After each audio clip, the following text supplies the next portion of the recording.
Good evening. Could you please take your seats?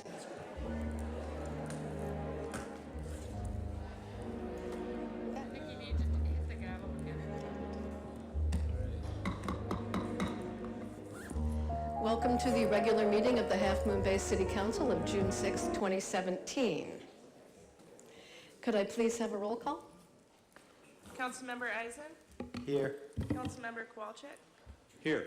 Councilmember Rohrbeck. Here. Vice Mayor Penrose. Here. Mayor Reddick. Here. Please rise for the Pledge of Allegiance.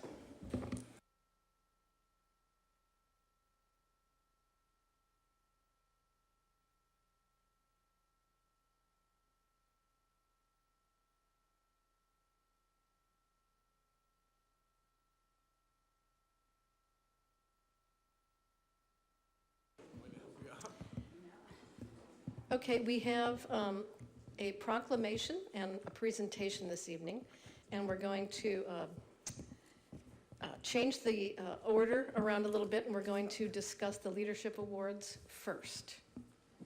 And so each year for the last few years, maybe the Councilmember Kowalczyk could correct me, we've been awarding scholarships to students at Cunha Middle School and 9th, 10th, and 11th, and 12th graders who show outstanding leadership, who've acted as good role models for their peers in the community, who've done a lot of volunteer work, and who basically demonstrate, civic responsibility. So I believe our staffer, Carlo Y, has a little presentation to introduce you to the winners of the 2017 Leadership Awards. Good afternoon, everyone. Madam Mayor, Council. My name is Carlo Way. I work for the City of Half Moon Bay as a management analyst for the Administrative Service Department, and I'm very happy to present to you the Leadership Awards. It was established in 2013, and it recognizes the outstanding young minds that we have here in Half Moon Bay. We're actually on our 5th annual Leadership Award, and the selection committee consisted of the mayor and Councilmember Kowalczyk.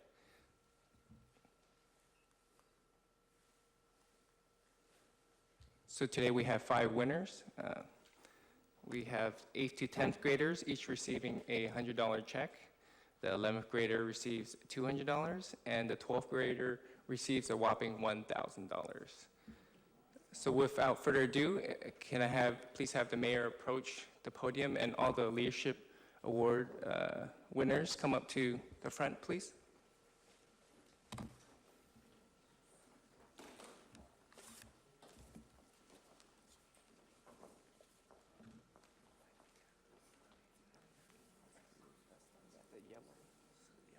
Please, kick you off, please.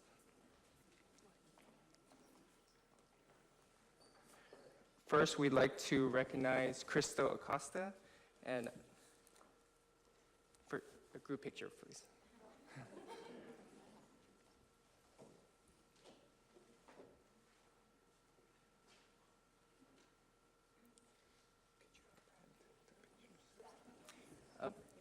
First, we'd like to hand out the award to Crystal Costa. She mentors new students learning English and has ambition to become an oncologist.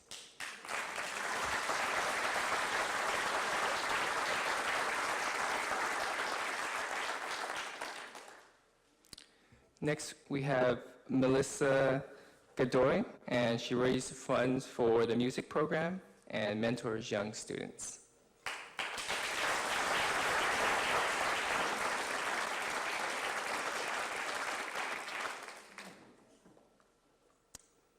Next, we have 10th grader Jocelyn Arriaga. Volunteers for beach cleanups, volunteers to serve food at the food bank, and joins the SAL program to empower young women, and hopes to attend Sonoma University to become a psychologist.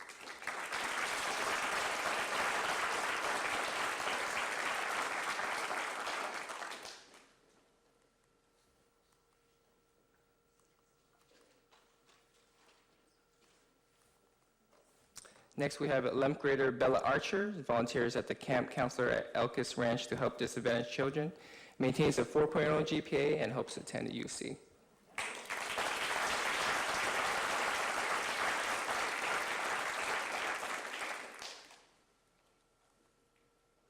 Last but not least, we have Trisha Madayak. Is a 4-year member with the Interact Club to help with beach cleanups and gives back through the Rotator Care, which serves families without insurance. And at this time, I'd like to have everyone give all the winners a round of applause.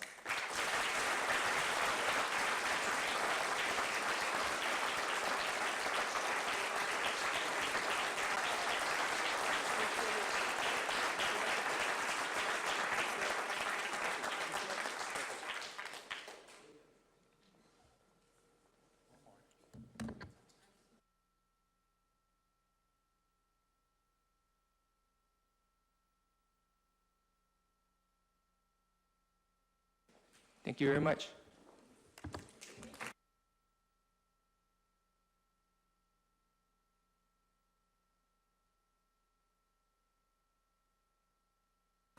So I'd like to make a quick comment to our winners. So I initiated this idea 5 years ago, and I really appreciate the council every year renewing it. I think it says something about our community and what we value, and recognizing those students that are doing.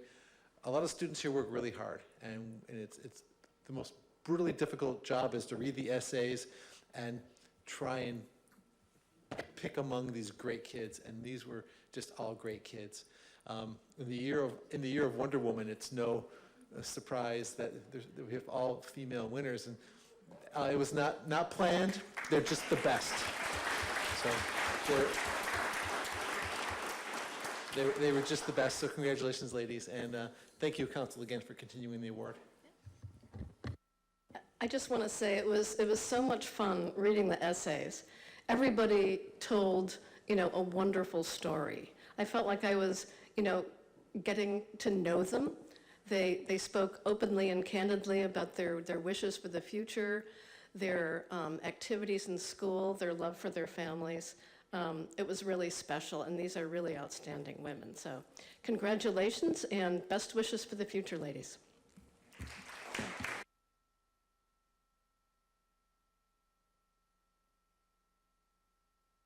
And next, we have a presentation by the Resource Conservation District of San Mateo County, and I have here the Executive Director, Calix Nelson, who's going to talk to us about what the RCD does. They actually do very valuable environmental work and consult with a variety of partners to improve water quality and stewardship of land. So welcome, Calix.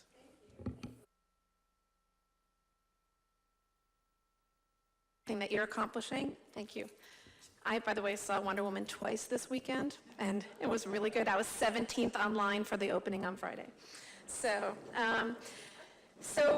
with me also is one of our directors, Jim Reynolds, the owner of Levelly Farm in Pescadero, and our board president, TJ Glothier, may also be joining us. Some of you, I believe, know TJ as well.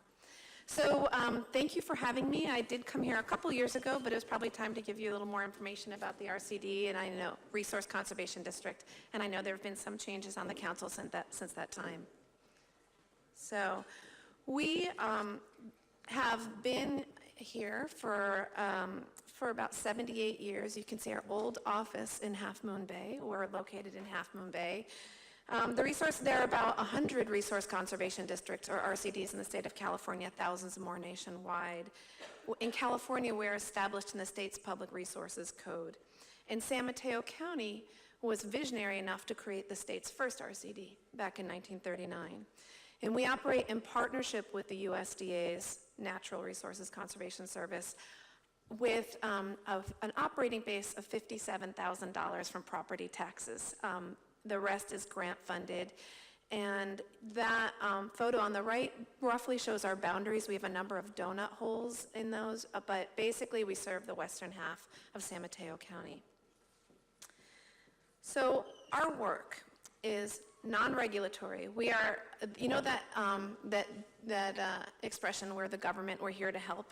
And I'm sure you deal with some of the reaction to that often, as we do as well. But because we're non-regulatory and we can provide confidential assistance to landowners that is typically free, we are often actually invited places where other government agencies are unable to accomplish an environmental agenda. So what is it that we do? Basically, we help people help the land. There are a number of different environmental and agricultural and other land-based organizations that are all part of the picture together. There are land trusts that acquire and protect land and manage it. There are advocacy groups, there are litigating groups, and they all have a role to play. Our role is that we help people, and that's how we accomplish our goals. And we do that by providing technical assistance, doing projects, helping with conservation planning, doing education and outreach. But one of the unique things about the way that we work is that literally everything that we do is through partnership. We don't own and manage our own land. We work on other people's lands and properties by helping them with their goals. So our program we essentially have 4 program areas: water, climate, wildlife, and agriculture. I'm going to focus first on water, because water is one of the most significant forces shaping the future of California, and certainly we see that out here on the coast. And so we work to help ensure clean and reliable water for wildlife, agriculture, and people, and balance a lot of the competing demands on a very limited resource. A big area of focus for us is on water quality. We see beach closures out around here, really high rates of bacteria in a lot of places. We mobilize volunteers and staff to monitor water quality in creeks, at beaches, and at the outlets of stormwater pipes. We also implement projects to try to protect water quality. We do a number of projects. The mantra with stormwater management is slow it, sink it, spread it, store it.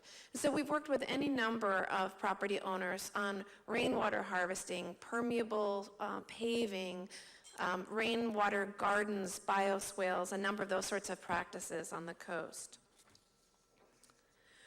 A big part of our effort also is on outreach and education. This is particularly a big area of focus for us with pet waste, where we think that there are many people, like myself, an environmental professional and a dog lover, who thought that the problem was dog waste on beaches or next to creeks and didn't realize the extent to which my own backyard could be contributing to the problem. So we've created community alerts to notify people when they should clean up waste in their own backyards, and a pledge and webpage and that sort of thing. Some of our projects are larger in scale than those individual property owners, such as the study that we did, with which some of you may be familiar, to identify the sources of bacterial contamination at this beach in Pillar Point Harbor. So you can see in the front of that photo the sign in multiple languages by the county notifying people that this is an area that has high bacteria. Yet in the background you see people at low tide collecting clams to eat. And so it's certainly an area of high contact, and so we completed a study to determine some of the sources of fecal contamination at the harbor, which included dyeing the harbor and understanding how water circulates throughout. This is an example of a larger scale project as opposed to some of the smaller ones. Water quality is one area of focus in our water resources program, but the other is simply about water availability, water conservation, and whether or not there is enough water. So we try to help some of the larger water users implement new practices and technologies that will conserve water and energy while saving them considerable money and helping to ensure that they themselves have a reliable water supply. This is an example, as most of our work is on a win-win. Another sort of larger scale project is a partnership we have with the town of Colma to implement their climate plan, specifically through working with the cemeteries on irrigation efficiency and water conservation. These same principles apply to golf courses, farms, and cemeteries, and there is tremendous opportunity to partner to conserve water resources on a large scale. The next program area is climate. We work to reduce greenhouse gas emissions, remove greenhouse gases from the atmosphere, I'll talk in a minute about how we do that, and help our community and wildlife be more resilient to extreme weather. This is part of the way that we actually take greenhouse gases out of the atmosphere. There's a significant initiative in the nation and in the state of California to build soil health and to do carbon farm planning. It turns out that if every ranch in California built their soil health adequately, we could remove all of the greenhouse gas emissions from all commercial and residential and agricultural emissions in California. Think about that, just by building soil health alone. So we have been working with a number of farms to build soil health and also to help farms develop carbon farm plans so that they are sinks rather than sources of greenhouse gases. And then one of the things that we know with certainty about climate change is that there is no certainty. So we have to be prepared for a lot of water or a lack of water, or water in different places or at different times. And so how do you plan for uncertainty? We've been working with the community of Pescadero to alleviate their flooding problems, and with others on alleviating their drought problems. And also, along with that, increases the risk for fire, catastrophic fire. We partnered with CAL FIRE, the U.S. Fish and Wildlife Service, the County of San Mateo, and the RCD of Santa Cruz County to develop the community wildfire prevention plan for both counties that was adopted by this county's Board of Supervisors. We also implement projects and demonstration projects such as this one, where you see highly flammable grove of eucalyptus next to a dense residential development. And we worked with the community in CAL FIRE to demonstrate what you can do with minimal permitting to reduce fire hazard. And then there's wildlife. In San Mateo County, this area is just a hot spot of biological diversity and home to over 40 species of plants and animals at risk of becoming extinct, right here on the coast. So this is your typical host of characters on the coast. Many people know them mostly as why it's difficult to build your house or repair something, a culvert or a ditch. We also restore for these species. Coho salmon, steelhead trout, California red-legged frogs, San Francisco garter snakes, snowy plovers, marbled murrelets, any number of protected species here. Some of our projects are simply restoring habitat for them, typically in a way that's compatible with agricultural uses or beneficial for agricultural uses, where we can find, again, that win-win. And I should note that restoration is one element of what we do. Getting permits is another element, but also risk management. One of the things that we're acutely aware of, particularly in our work with private landowners, is the amount of risk to them of inviting or encouraging protected species to be on their property. So part of enabling restoration of these resources is protecting landowners from risk of doing environmental improvements. This is another example of a typical project we do. On the top, you see, this was in Memorial Park, San Mateo County's Memorial Park, was an old flashboard dam, work project era dam that we removed. The bottom picture, you can see the uninhibited creek, Pescadero Creek, and this restored access to 62 miles of ancestral spawning habitat for coho salmon and steelhead trout. This project is one that we did within the boundaries of Half Moon Bay. That culvert, to give you a sense of scale, I could pretty much stand in it. So what had happened over time is that culvert was, there was an earthen impoundment, like an earthen dam put across the creek so that people could get from one side of the creek to the other. This is Frenchman's Creek. And over time, since that altered the speed that water went down the creek, the water started to carve away the base of the creek and created that drop over time. And fish couldn't jump up through there and get up to their ancestral spawning grounds and habitat. So we removed that culvert and restored a more sinuous creek with a series of step pools that today look like this. And to give you a sense of scale, that's about 8 inches. So there's a series of these pools. If you saw those today, you wouldn't even know that that was a project. It just looks like wild creek, wild river. So that's before and that's after. And I've mentioned agriculture several times, and I think, as we all know, agriculture is at the heart of coastal San Mateo County. It's certainly one of the values that you stated in the general plan that you're developing. And our services help to ensure local agriculture remains viable, as well as helping agriculture to be of service to the environment. These are people who have been stewarding the land for, in many cases in San Mateo County, for generations, certainly for decades. And we were formed by farmers. nearly 80 years ago. And originally, our mandate was largely about agricultural services. Now we have a much broader mandate, and the land use here is much different from it was then. But we still host the county's agricultural ombudsman. We host the USDA in our local partnership office, and we work extensively with farmers. We do environmental improvements that fit within their business model. It is not oppositional. And along those lines, much of our work involves working across boundaries.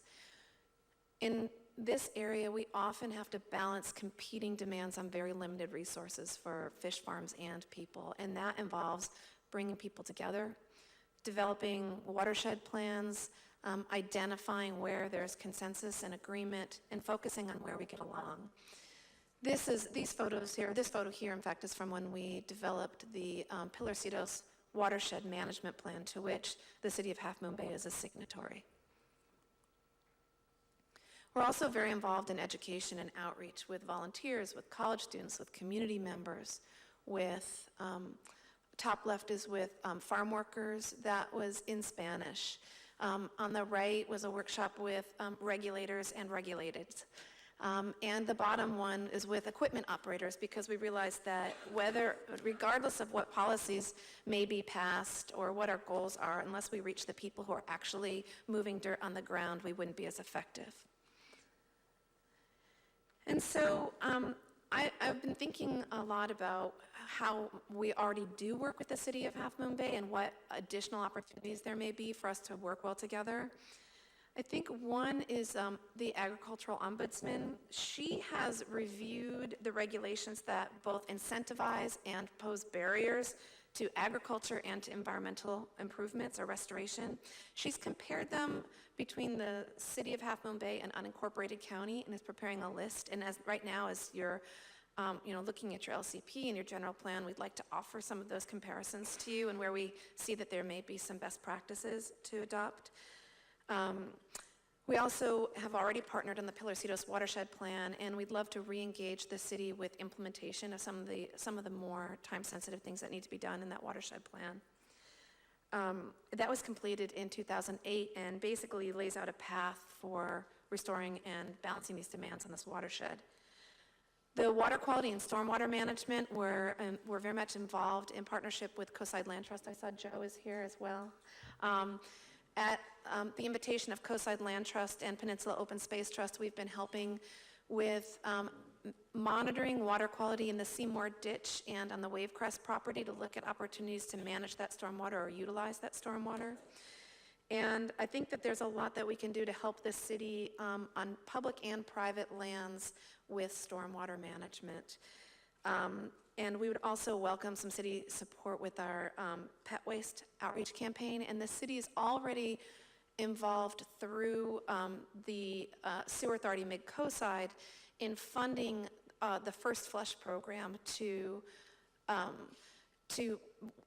at the first big storm event of the year to monitor what pollutants are washing off the landscape. And a big part of the reason that we've chosen some sites in the City of Half Moon Bay is because Council Member Kowalczyk got involved and helped us to get that accomplished here, so thank you for that.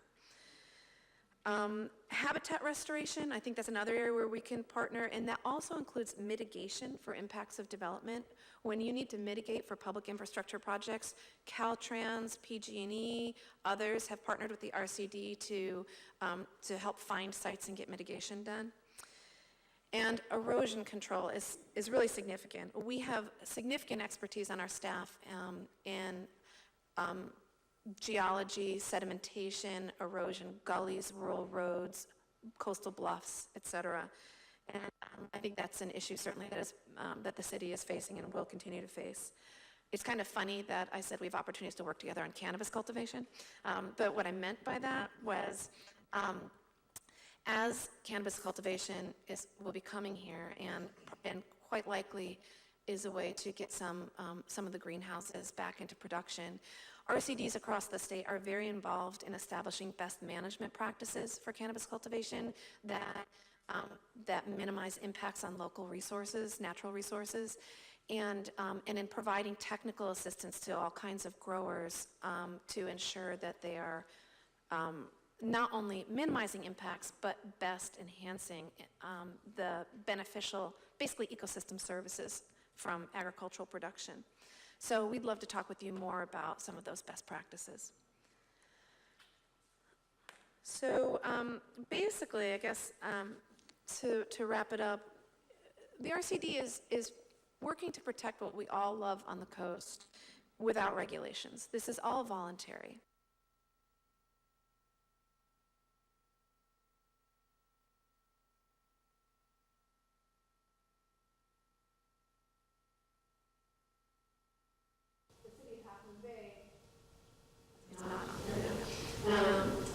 Essentially, I'd like you to consider our solutions on the ground to help implement your vision, and we can help make your job easier to implement your vision, and we have unique capacity to implement that vision and unique access to private lands in order to do that. So that's an introduction to us, and I'd be happy to answer any questions. Thanks. Any council members have questions for Kellex? Not a question, just thank you. Sir.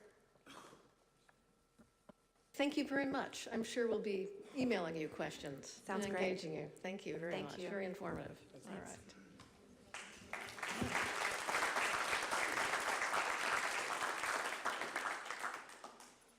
right. I want to interrupt the agenda just briefly. We have a VIP in our midst, and that's Wayne Lee, a council member from Millbrae.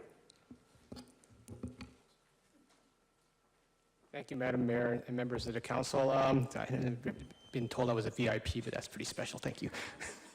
I'm here because I'm coming to seek reappointment to the Associated Bay Area Governments.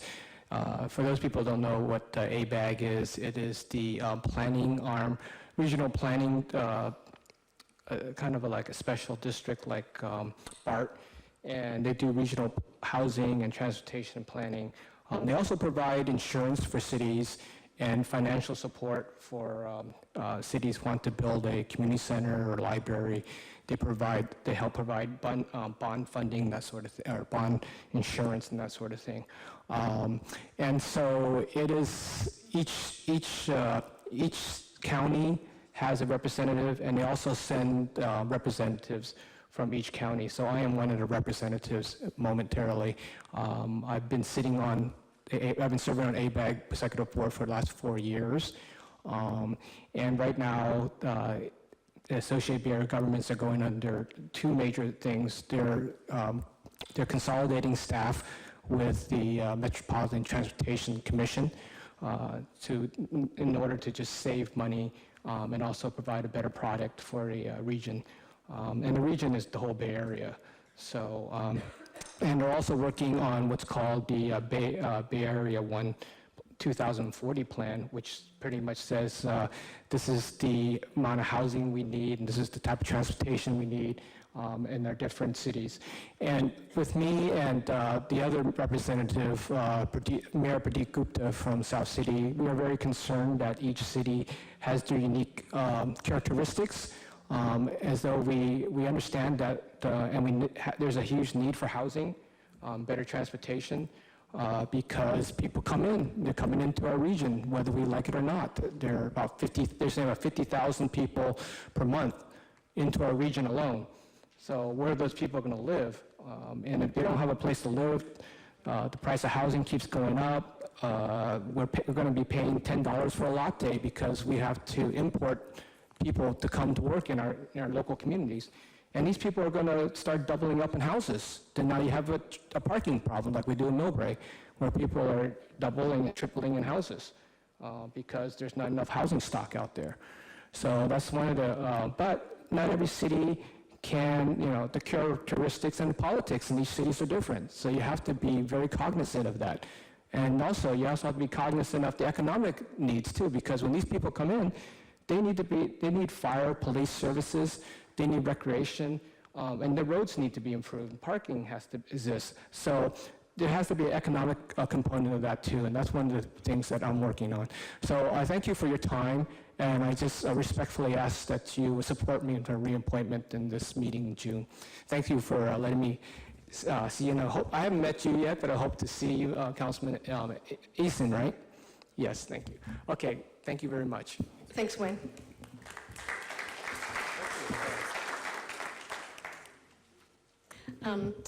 So we are going to report out from recent closed session meetings.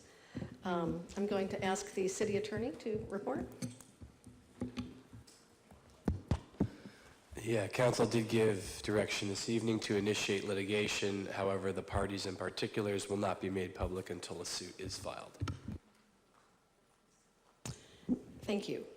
I'm going to pass on the mayor's announcements of community activities this evening and move on to city manager updates to council. Thank you, Madam Mayor. I've got just a few reports today.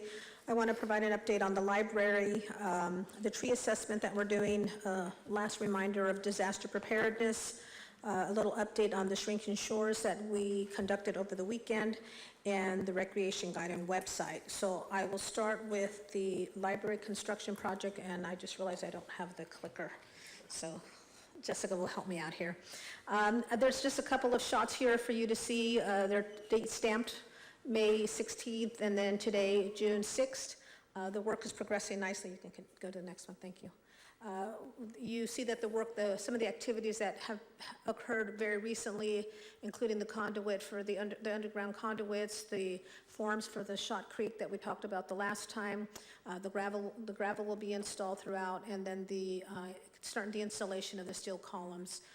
If you've had an opportunity to go out there today, and you can really start to see the form of the library. So if you haven't had a chance to do that, I encourage you to do so or go to the webcam. I do want to remind you about the crosswalk. There's a temporary crosswalk, if you can advance. There's a temporary crosswalk here, so as there used to be over on the right side of the picture, that's the library construction over to the right, and there was a sort of a secure area where primarily students and community members could walk towards the school. Because of some utility work, we've had to reroute that, so there's a temporary crosswalk that you can see across the way there, have to go across the street, then cross back around again. So we will eliminate that as soon as possible, but just want to encourage the community to go around so it's a little bit safer. Just a little bit on the schedule. The project duration, what we expect is just under 500 days. So far, we're at day 112. We still have 387 to go. We're still on track in terms of expecting the completion to happen in June of 2018, so we're about a year away. And maybe a month or so ago, we reported on some of the rain days that we were having, so we have built into the contract 30 days, and at this point, we've used 8 of those rain days. And then just a couple of more pictures from the site. Just go to the next one, Jessica. There's one of our workers who didn't want to smile for the camera when we were out earlier today, but the work continues, and very excited to see that progress. And then I'll ask for our Community Development Director, John Dowdy, to give us an update on the tree assessment. Clickers up here. Ooh. I'm thinking of changing from days to souls, so it's like The Martian, and we'll go from there. Soul 23. In any event, I just wanted to, is it not on?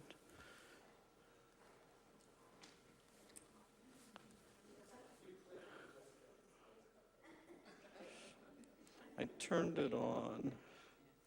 There it is. Just good news. Thank you. I came here a couple of weeks ago. We were saying we're going to be expecting these folks out here. They are out, so if you see somebody from West Coast Arbors and they're roaming around looking up at the trees and around at the trees, just know they're out there. So they're in the process of doing the physical inventory and assessment, which will end up being into an inventory database that we can access.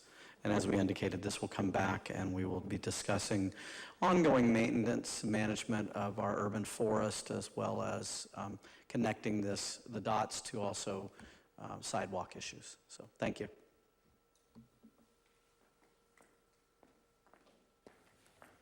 And final reminder that this Saturday is the San Mateo County Disaster Preparedness Day. So it's from 10 to 2 at the San Mateo County Event Center. And I believe this flyer is on our website if anyone needs further information. Thanks. Thank you. And I get to talk about Shrinking Shores event for just a few minutes. Shrinking Shores was a effort to get a statewide demonstration, a real simple demonstration of sea level rise and its effects on our coastlines. And Half Moon Bay, I just want to thank our city manager for encouraging us to do this. This came across my email, and she said, go for it. So it was quite terrific. World Oceans Day is this week. It's Thursday, and so that's what the timing for this was about. And we were out at Poplar Beach on Saturday between 10 and 1. And I do need the click. So in Half Moon Bay, can you go back, Jessica? There's a little animation in here. We want to look at both of the beach slides. You can see the sea level rise signs are indicating 2030, 2050, and 2100 estimates. These were placed based on both the City of Half Moon Bay sea level rise assessment as well as San Mateo County's sea change. We co-hosted this event out on the beach. And click. And then, of course, we were also out on our bluff. You can see there's a 2050 sign in the foreground, and then way down the road there's a 2100. This is based on the city's NCE study. This is a worst case for one of those gullies that we've talked about in a previous meeting. We also were able to show people better cases that could happen with the kind of intervention that you're looking at. Click. And you can get the gist of, this was just all day long. We had lots and lots of folks coming through with lots of dogs and kids and everybody else. I missed the picture of Councilmember Rohrbach, but he was there, and Councilmember Penrose was there, and it was really great to have you. And they were talking to everyone, and it was just really interesting. And then just acknowledging that this was collaborative with San Mateo County. On the left is Jasneet Sharma. She is in the Office of Sustainability, and there is Supervisor Pine, who spent quite a bit of time there as well, and he went down to the beach and he went all over the bluff signage and through all of our studies that we had. So thank you for that. I do want to note that Marin County also conducted this at Stinson Beach, and Santa Monica did as well. Not very many other communities that I know of. So we're going to do a debrief with the other communities and kind of prepare a toolkit in hopes that we can do this again in the future. Thanks. Thank you to our city manager and planning manager for taking leadership on this issue. I had several comments from citizens who attended and loved it. Okay.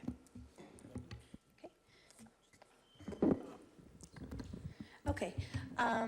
The new recreation guide was mailed over the weekend, so folks should have received it in the mailbox, coastside. It's bilingual, so it's the first time that it's been bilingual.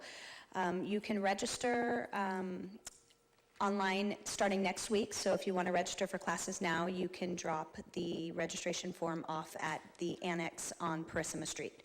If you didn't receive the guide, they are located here at the Ted Adcock as well as at City Hall and at the annex. Okay, thank you. Thank you, Danielle.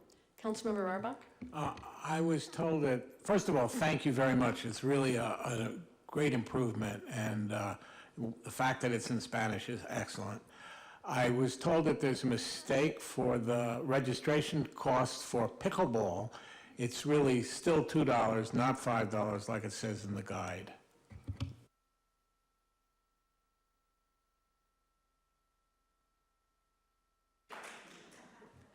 And just one final report, and pickleball is in the house. I've been receiving a couple of questions on the website update, and I just wanted to provide a little information. I'm happy to report that the website itself has been built. I'd like to thank Councilmember Kowalczyk for lots of hours and wonderful assistance in getting us to this point, so thank you for that very much. It really was very helpful. Last week, staff went through a training such that each department had at least one representative so that they can be trained on how to manage the website. In other words, for those areas that they would be responsible for, whether it's the calendar, agenda management, posting the information. So now that they've got the training, they know how to navigate the system. So the next task is to clean the website. So the content has been transferred over from the current website. We want to clean it up. There's some old information on there. There's some information that's not very navigable, so we'll make sure people can find it. Each department might have a different look or feel that's required, so that's the work that we're doing now. For example, HR might be different than what recreation might require in terms of their pages. Now that they've gone through the training, we were able to get to that point. We're still looking at a July launch of the website, so we're very, very close and very excited and look forward to be able to share it with the community as soon as it's ready. And that concludes my report. Thank you. Great news. Thank you so much. Okay, so we're moving on to public forum, and I have several blue speaker cards.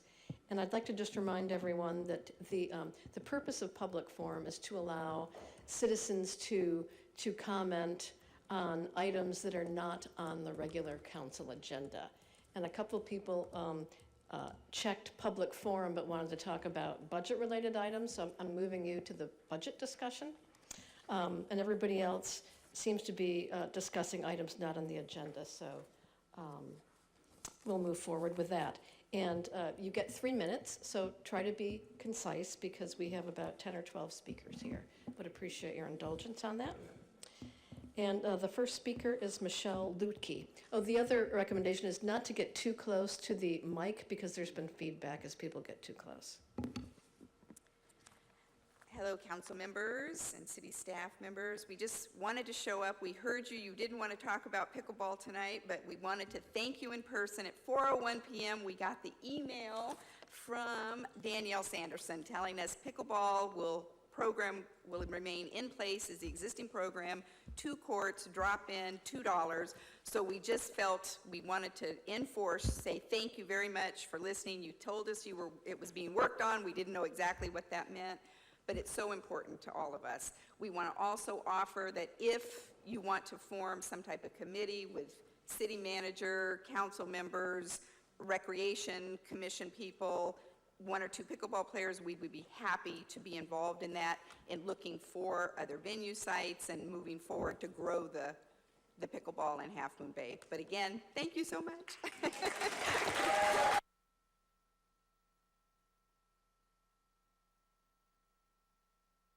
And pickleball, I gotta say, is wow. They have a committed community behind pickleball. Okay, resolved, problem resolved. The next speaker is John Ullum.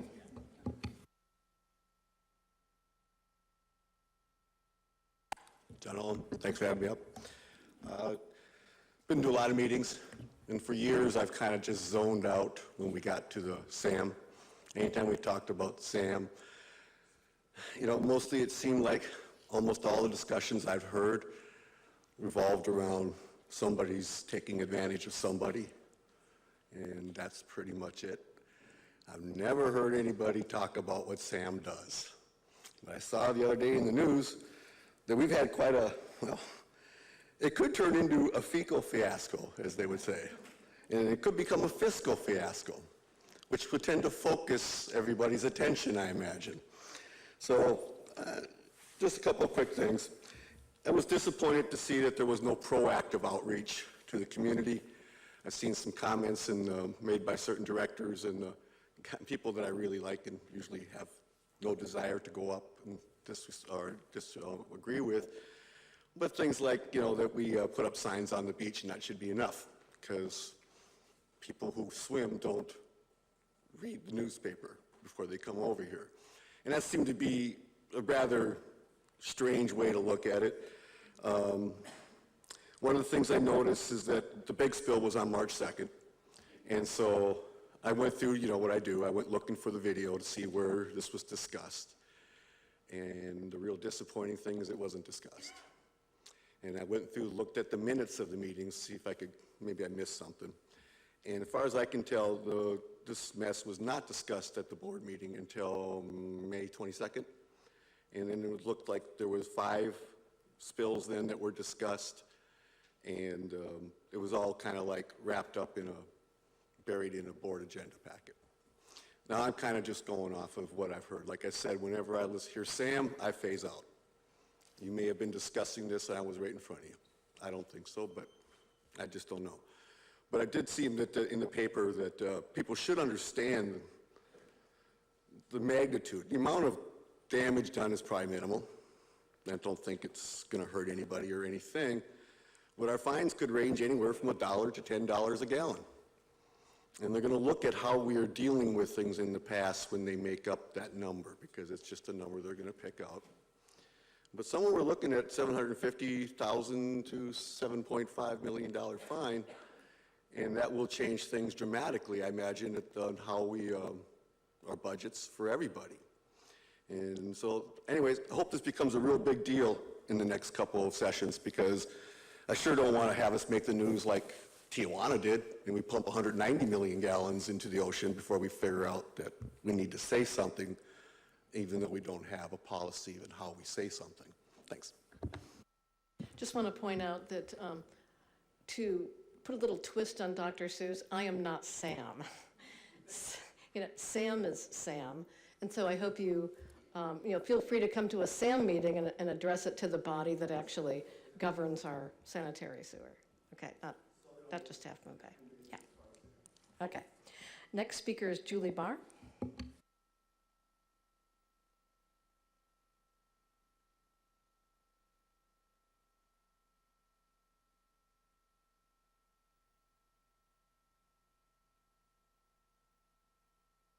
it on now? Oh, wow.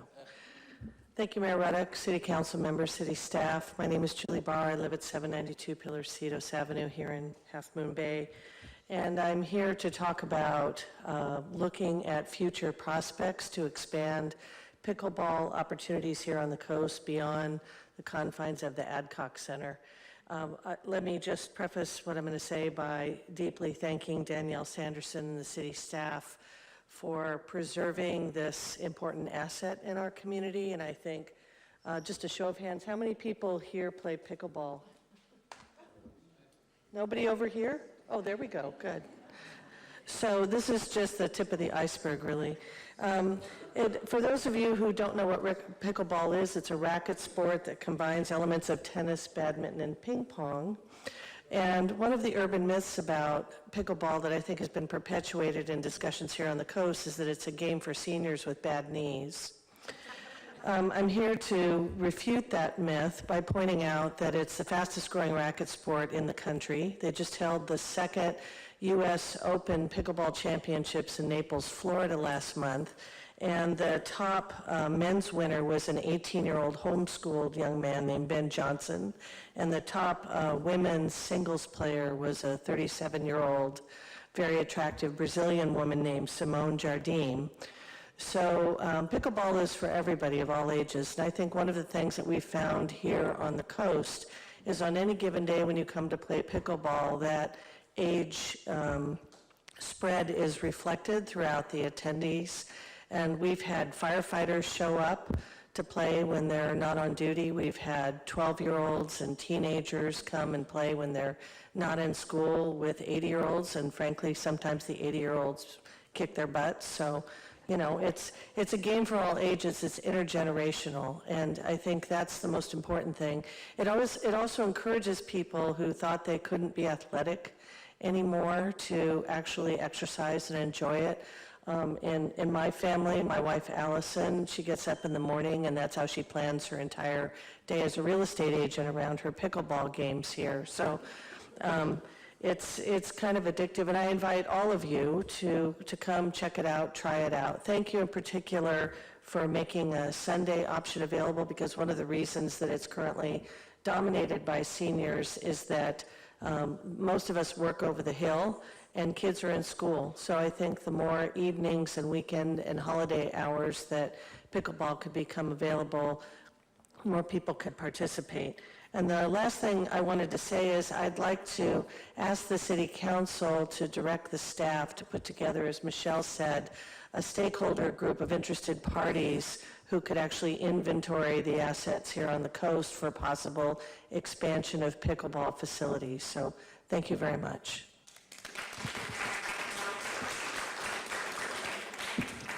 Thank you, Julie. Pickleball sounds like a cultured sport.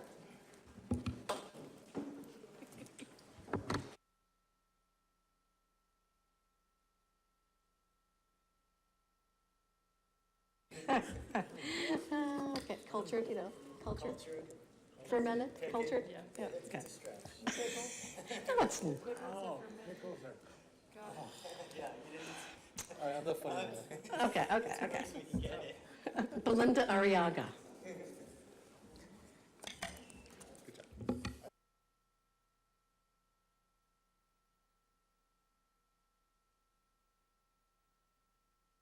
Good evening. It's nice to be here with you all.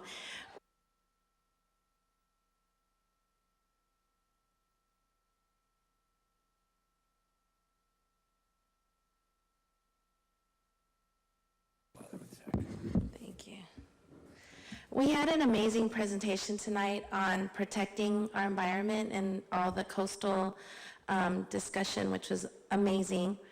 But I'm also here, asking that the city council protect the people of our community with the escalating housing crisis.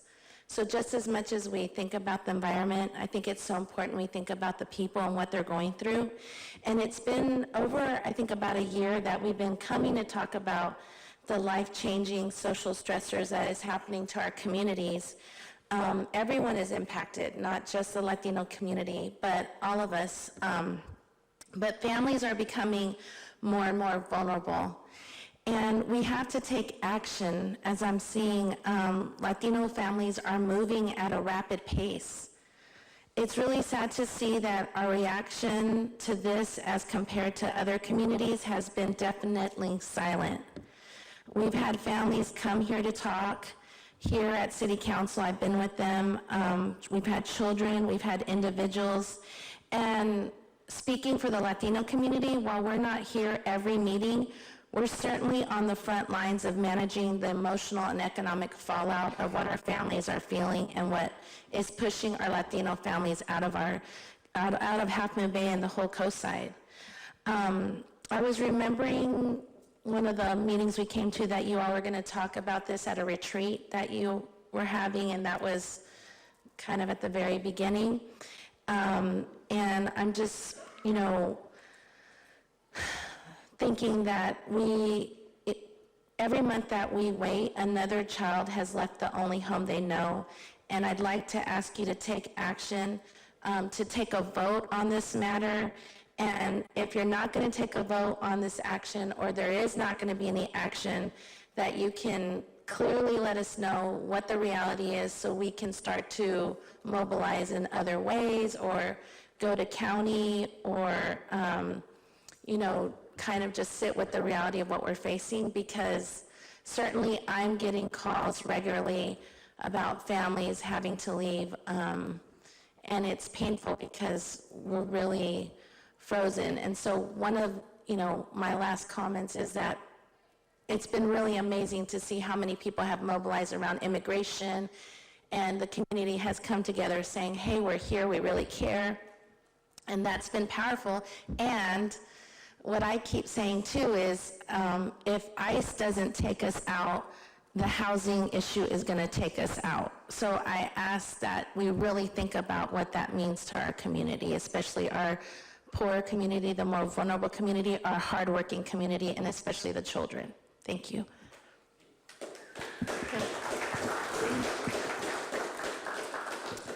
So just briefly, we'll have a discussion of the budget later on in this meeting. The council did identify affordable housing activities and projects as a top priority. And so once we establish priorities during our strategic planning meeting, we then have to incorporate it into our next fiscal year budget, which is what we're doing. So We haven't forgotten about it, we've prioritized it, and we'll be moving forward with some activities. So I just wonder, yeah, just briefly. So just want to add briefly that I appreciate you speaking tonight, Belinda, and that echo what the mayor said, and I know it is additional outreach, but I would encourage the same message to go to our county supervisors, because this is an area where they also have substantial funding and can focus some of the energy here as well. So I have a blue card from Mr. Chad Hooker. He said he wanted to discuss Public Works, but is this really a budget-related item? No. Okay, then come on up. All right. Before I speak on Public Works, I'm disappointed to see that all the pickleball people left. I was the construction superintendent at the gymnasium building next door, and apparently the pickleball community, and perhaps City Council is not aware, that the sport court coating has not been put on the 3 tennis courts behind that gymnasium yet, because we needed to wait until it was dry weather and the kids weren't in school. So that's to go in the next couple of weeks, and it will include striping for pickleball. So there will be 3 more arenas for that sport over there. The difficulty of coordinating when the kids are there, the Boys and Girls Club management, what's with the school, trying to get a badge so you're allowed on campus, all that's beyond my purview, but there will be pickleball courts. Okay, so my 3 minutes ought to start now, because what I have to say is about what I've been hearing about Public Works Department. And I'm just going to read this so that I can go sit down. I read a few weeks ago that the council approved the position of Public Works Director. I was surprised to find this coming ahead of hiring Public Works staff, you know, the actual workers who go out there and take care of public infrastructure. Project oversight, I understand, but is the city really doing enough projects to justify this required position? Now, I read further that it's proposed that this position, at something around $200,000 a year, is to be supplemented by a public works supervisor, an administrative assistant, and a management analyst for that department, all for a department that has 2 working employees. As a matter of perspective, let me mention a few business realities of which I'm aware after 40 years of running my own business. When I need finished carpenters, I hire finished carpenters, not a finished carpenter manager or assistant manager or supervisor or analyst. When a software company needs people who write code, do they hire another administrative director? I don't think so. I think they hire coders. That's what you got to do. Further, when private sector salaries in the range of $200,000 a year are arranged, those people are expected to manage a lot of issues and problems, a lot of projects, and a lot of people. But with a staff of 3, one of whom is a superintendent, what workload will justify this salary and all that backup staff? So maybe this is a budget issue. One of the articles in the review describes the mayor's statements about this subject, including the idea that maintenance of infrastructure is important in a tourist town, best foot forward and all that, and I agree. It mentions clean restrooms and maintained trails. Who on this list of necessary new hires is going to clean those bathrooms? I think that $450,000 later, the bathrooms will be exactly the same. I suggest council look very carefully at how these tax dollars and the proposals around the park and ref admin staffing, which are very similar, how these things are really going to work. Being flush now is not an excuse for profligate spending, nor is it a reason to hire more people to be inside the City Hall building. The work that is needed should define the positions that get filled. I'd rather see the street next to my house get paved for the first time in 34 years rather than ponder the purpose of an administrative analyst to support a very tiny but costly public works department. Put the first money in public works, not in the administration of the public works department. Thank you.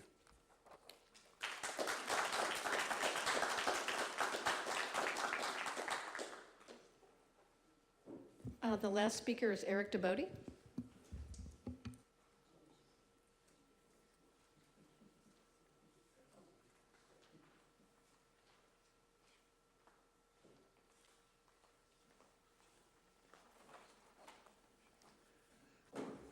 Good evening, council members.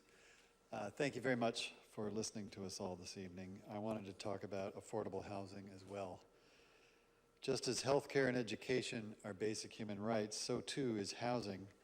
And we are in a crisis like nothing we have seen here in California and close to home here in Half Moon Bay. How can the negative impacts of the concentration of property ownership, rentals, market forces on value, and a shortage of affordable housing be mitigated? I think leadership in our community is critical, both private and public, and I'm glad to hear you're facing that. Sunday morning, I was ready to go to meet with a family in El Granada who was open to welcoming another family of 4 into their home.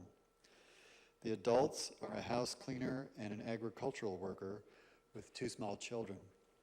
This family was being evicted from one room in a trailer that they rented, but that wasn't their only problem. Social workers, teachers, and other kind community members have been trying to help. The family was broken apart after narco traffickers in Mexico murdered the parents. An older son, along with another relative, are caring for the 2 elementary school-aged children here in Half Moon Bay. Their trauma is unimaginable. Such pain can only be mitigated by love in action. Our hope was served a setback when the option in El Granada fell through. That family was already offering a room to another person who was a local restaurant worker here in Half Moon Bay. So we are still looking for someone to take in this family of 4. Then this morning, after we finished our weekly distribution of free produce at the hospitality house, one of my long-term volunteers came to me with bad news. She helps run our Tuesday morning distribution every week, and her family is moving. They live over here behind Tres Amigos. Their landlord's son is moving back home, and they're being evicted.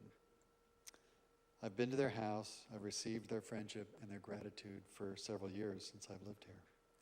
They may be going to Oregon, where a lot of our Latino neighbors are moving to. What can be done? How can we mitigate this crisis? Too many people see the profitability of selling their home, which has led to scores of evictions. Abundant Grace is about to launch a broad study of the Latino population led by our Mujeres Adelante women's leadership team. We will share our results, which focus on immigration, employment, housing, health, education, and social needs. But the city, it would be great if the city could step up as well. We need a study of the housing inventory. How much is totally out there? I'm almost done. How much is used less than 6 months a year? What is affordable, and how much is needed to be in compliance with the housing element? Can the city build some affordable housing, which will increase density, but also purchase existing apartments and multifamily dwellings and repurpose them for affordable housing? We need action. The low-income and Latino community bring many gifts to this place. They make up a large part of our faith communities. They volunteer with us. They volunteer at St. Vincent de Paul, the Table of Plenty, Coastside Hope, as well as many other places. The people who tend our lawns, wash our dishes, pick our vegetables, clean our houses, care for our babies, and cook our food deserve to have a decent place to live where they're not crowded and where their children can study and get ready to go to college and pursue their dreams. Today we started a Facebook group page, it's bilingual, called Viviendas Económicas, Affordable Housing, Half Moon Bay. Please join and let's work on ideas that can become solutions. I really think we need to form a city-based working group that focuses on what we're going to do to address these issues, and I hope that you respond quickly to make affordable housing a reality to hardworking families. Thank you very much.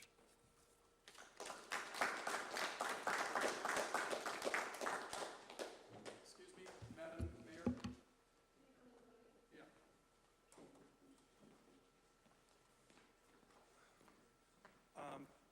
I would like to address 2018-19 budget, which is not on the agenda. May I have permission to do that? It is on the agenda, actually. Oh, 18-19 is? It is, yes. It's item number 3C. So I Okay, really so can't we're take talking you out of order. 11:30 or 11 o'clock or something like Well, we're going to try to move this along, so, Okay. yeah. So we're moving on to the consent calendar, and I actually have citizens who want to speak to 1B and 1C. So we're going to pull those, and I need a motion to waive second reading of resolutions and ordinances. I move to approve consent item 1A. Second. All in favor, say aye. Aye. Aye. Motion carries unanimously. Ordinarily, we would shunt these to the back, but I think we can deal with these relatively quickly, and I'd like to proceed. That's okay. By motion?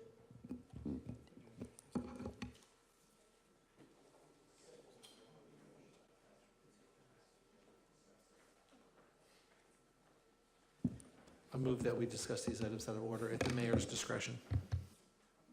Second. All in favor, say aye. Aye. Motion carries unanimously.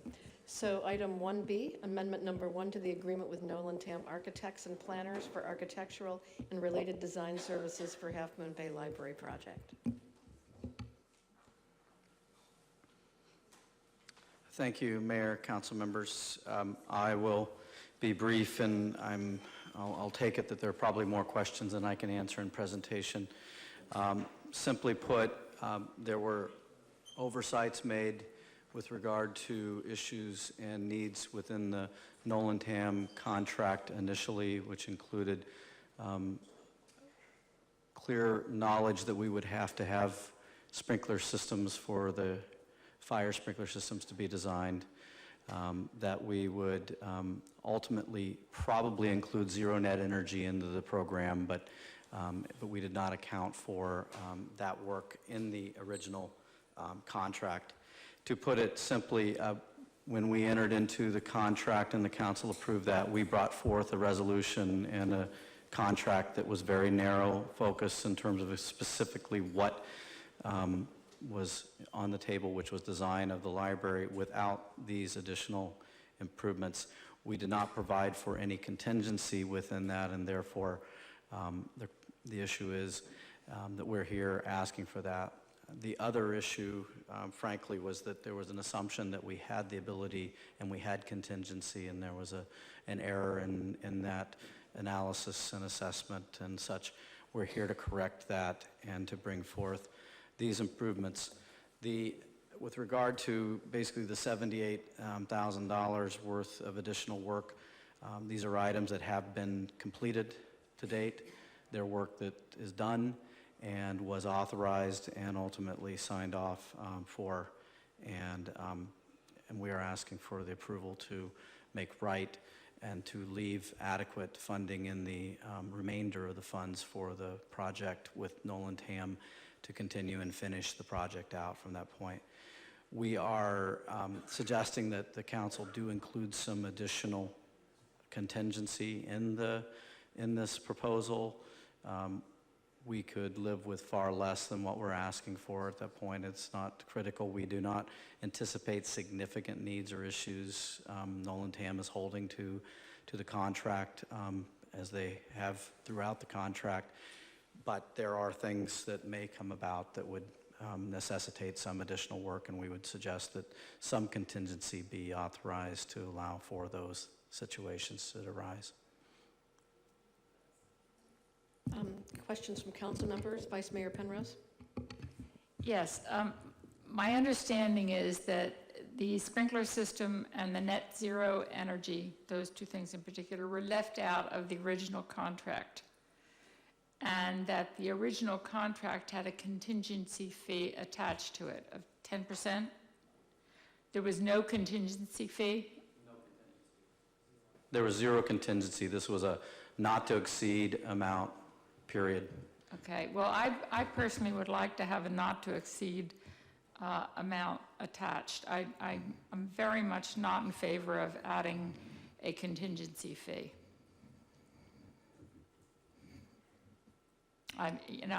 It seems self-explanatory to me. Every time we turn around, this library gets more expensive, is the way it feels. I know that there are a lot of mitigating factors with it, but it feels that way. And I think to protect the public, we really need to be looking at any additional costs on an individual basis as they come up.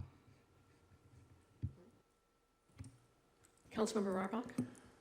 I remember when the previous council approved the largest capital budget item that had ever been done.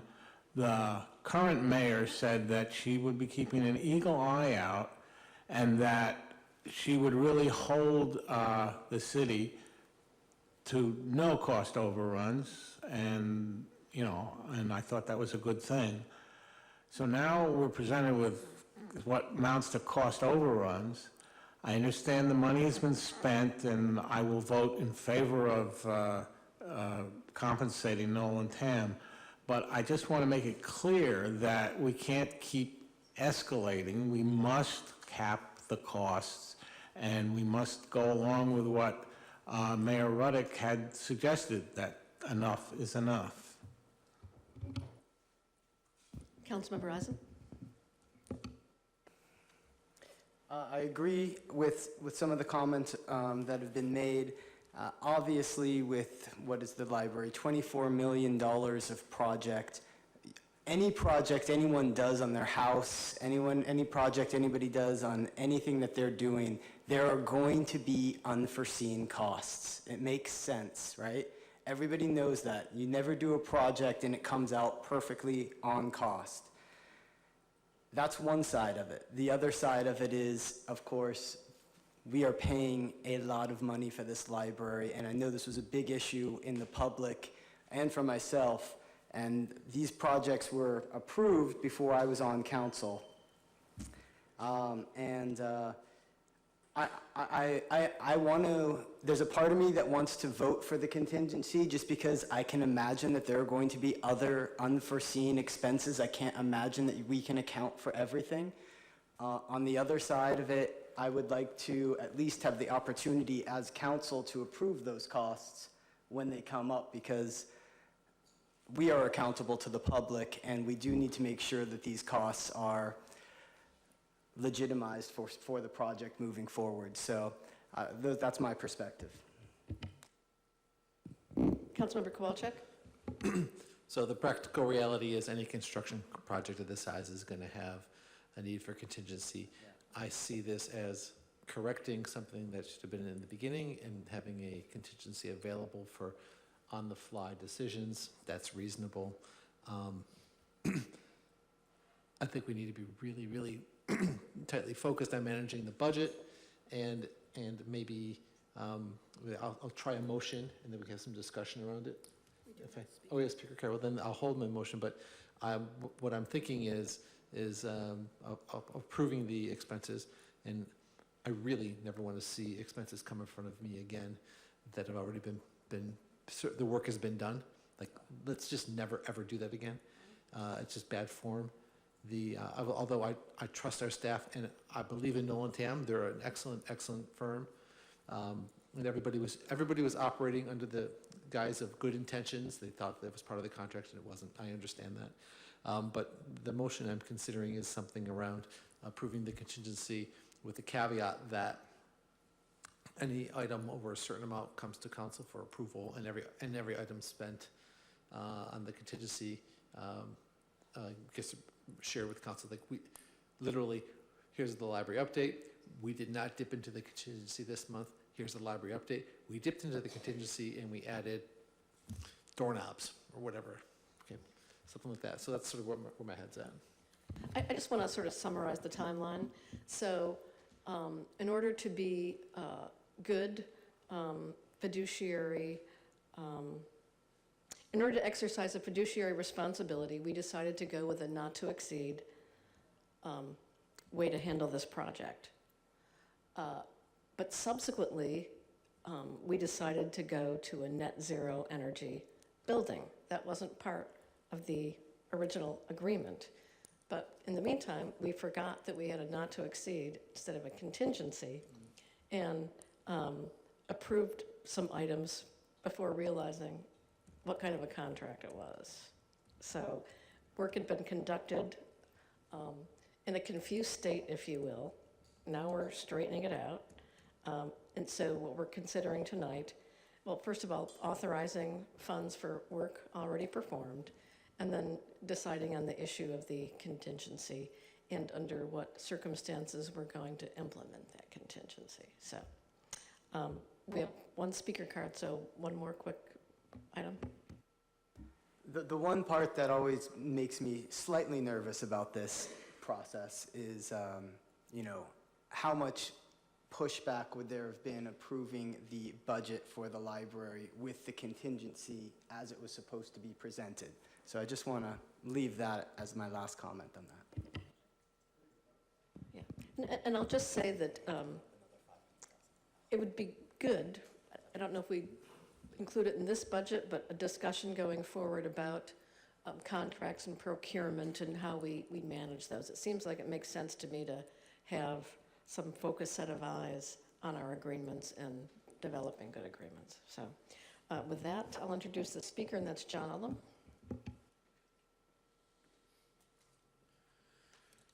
John, thanks. I appreciate, though, the way that Mr. Doty explained. Just mistakes were made, and that is the world we live in. But I gotta say, none of these are unforeseen expenses. Not a single one of the things that are on here is an unforeseen expense. As you said, you all knew that you were going to do net zero, or you made it happen. That's not an unforeseen expense, that's an add-on. You got this photovoltaic engineering. I gotta wonder what that is. I assume it has to do with lights.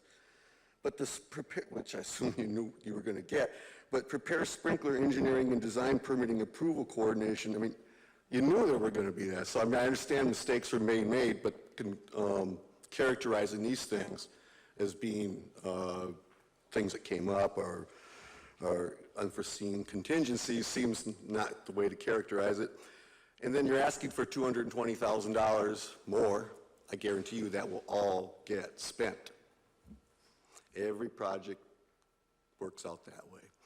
And last, or two more things real quick. If you've got a 10% contingency for the design that you forgot to put in there, so now you're putting it in there, do we have a contingency for the $24 million project? Do we have $2.4 million sitting around? Are we going to come back with all, is that coming at us? Because this $220,000 appears to be just contingency for designing the project. And last, my father, God bless him, when I went into business with him, and business is hard. Sometimes you got to make a call, and sometimes it's 2 in the morning, you just got to do it. And you're not sure if you should or shouldn't. And he had a saying, it's easier to ask for forgiveness than it is to ask for permission. And this is what this feels like. Thanks. Okay, so bringing it back to the council for further discussion, recommendations. Just to clarify, I thought we're talking about 78,000, not 220,000? No, staff is also asking for a $220,000 contingency. That's based on a 10%. It's not necessarily where we have to go. So we're basically, the actions to be taken are approving expenditures for work already performed, and then consideration of a contingency. Thank you. So let's break it in two. I move that we approve the work performed in the amount of $77,896. I'll second. Roll call, please. Councilmember Eisen? Yes. Councilmember Kowalczyk? Councilmember Rohrbach? Yes. Vice Mayor Penrose? Yes. Mayor Reddick? Yes. Motion carries. Okay.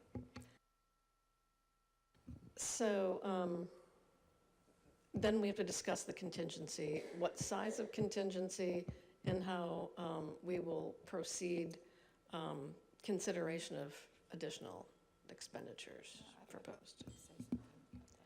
Vice Mayor Penrose. I was on the team that chose the architects for the library and was very, very impressed by Nolan Tam and continue to be impressed with the quality of the work. However, one of the things that convinced me to vote for Nolan Tam was the fact that they said, we have a history of being on time and on budget. It seems to me that $220,000 of overage is way out of line with what I'm willing to spend. And I think if we do a contingency fee, it's going to have to be much smaller than that. And for anything over $30,000, $20,000, I don't know what the breakdown should be, but over a certain amount ought to be brought before council before it's spent. And it doesn't mean I won't spend it. It just means I'd like to know what it is I'm getting into. I put an addition on my home in Montara. I had 3 contractors that I talked to about working on it. I asked them what it was going to cost. I said, I'm going to hold you to that cost. Oh no, the first 2 said, oh no, I'm sorry, we'll need a contingency on that. I said, no, you figure it out ahead of time. That's your job. My job is to have you get it done and give you what we contracted for. And that's the way I feel about any big project. I don't want to hear that we have to expect overruns. I don't believe that.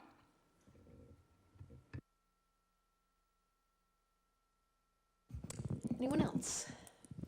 Suggestions? I apologize that I thought I'd read the staff report, but now that I hear this, no, I'm not in favor of a $220,000 contingency, period. Madam Mayor, if I may, please. Clearly, this is a policy decision. Any of these big contracts have contingencies. We know that. I think the comments that the council has made, we know that any of these will have contingency. And it's the council's discretion whether you'd like to provide that or not.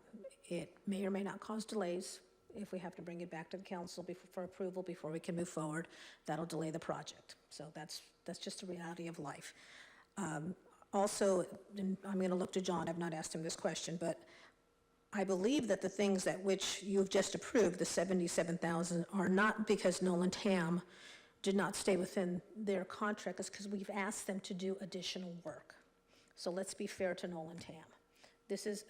We've asked them to do the additional work for the underground utilities, for the net zero. The photovoltaic is the net zero, that goes towards the net zero. So I just want to make sure that we're clear about that. It's work that the city has requested, because at the time we entered the contract, frankly, we did a sloppy job of that contract. If I could, one way to approach this as well is to basically, and I echo what the city manager said. The concern that we have is a $5 cost, and having to come back to council to seek approval could delay weeks on the project, and that's real cost. So a very inexpensive contract amendment to deal with Nolan Tam doing this without having some contingency could result in substantial cost and delay to the project, and that's what we're trying to stay out of. And Nolan Tam has not asked for a dime more than what they are due and agreed to in the contract.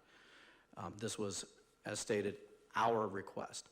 One of the ways to look at this is that this $77,800 should come out of that initial contingency anyway. So basically take that out of the 220 or whatever, and ultimately reduce down from that point. So you say we now are adding contingency, that money comes out of that contingency, and we sort of call it good, and then you work from that point. Of anything from that point below and above is a thought on it, because that's really what that was contingency money. Councilmember Kowalczyk? So thank you for the clarification. I did the math early on, and it's either $2,450 per day or $4,250 per day, but that is the cost of a day of overrun on the project. So I don't know if it's 2,500 or 4,500, I forgot now, but it's a lot. And so I don't, definitely, with that in mind, I don't want us to be a barrier in the process. So 2 weeks of delay, having to come back to council to get approval for something that maybe cost $1,000 is too high. So I'll float a motion and let's see if this carries or we can discuss it further. But I'm going to subtract roughly the $77,000 from the $220,000. And I move to approve a contingency of $150,000 with the condition that any funds that are accessed in that contingency gets reported to council both at the meeting and through email when it occurs. That's my motion. I would like to request a friendly amendment, and that would be to provide some sort of just-in-time oversight. Perhaps we set a contingency, but before the work is actually authorized, staff consults with the library subcommittee, which is Councilmember Kowalczyk and myself, so that we can at least have two sets of eyes. Happy to do that. I just want some clarification, and I might need the attorney with this. If it's a standing committee, we have to post the agenda in order for us to meet with the two of you. And again, just being very, very realistic, I'm happy to do whatever the council likes, but just to be very realistic, calendars these days are very, very tough to try and get 2 or 3 of you in the same place at the same time. But happy to do it. We'll just have to notice it, I believe, because I think it's a standing committee. Ad hoc? Oh, it's an ad hoc. Okay, is it an ad hoc? Special meeting. Okay, I'm sorry.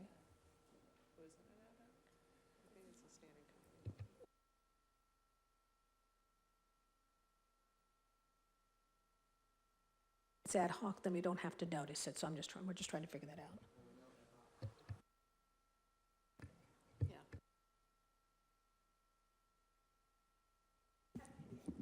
So let me try to restate the motion, assuming I'm we're, also interested in reduced amount to 100,000 instead of 150. and then if it goes over 100, they have to come back for more.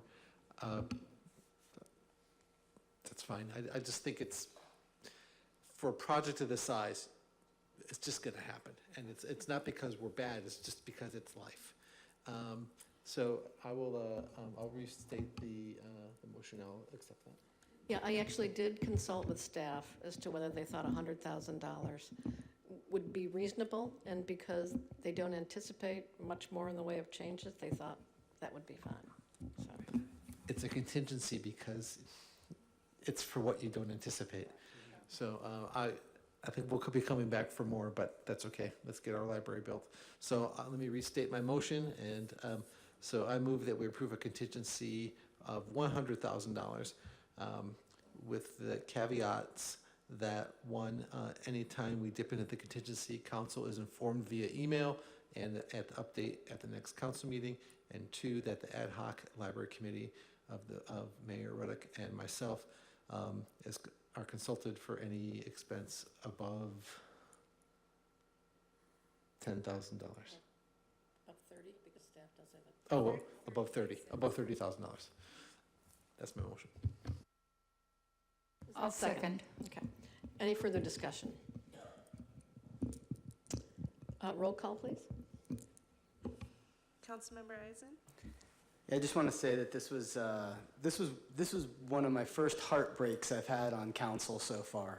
This entire reading of this, I found it hard. I'm glad you guys are here to hold us accountable. I think you're right to do so, but I do agree that the project must move forward. There are going to be contingencies. I'm for it. I vote yes. Councilmember Kowalczyk? Yes. Councilmember Rohrbach? No.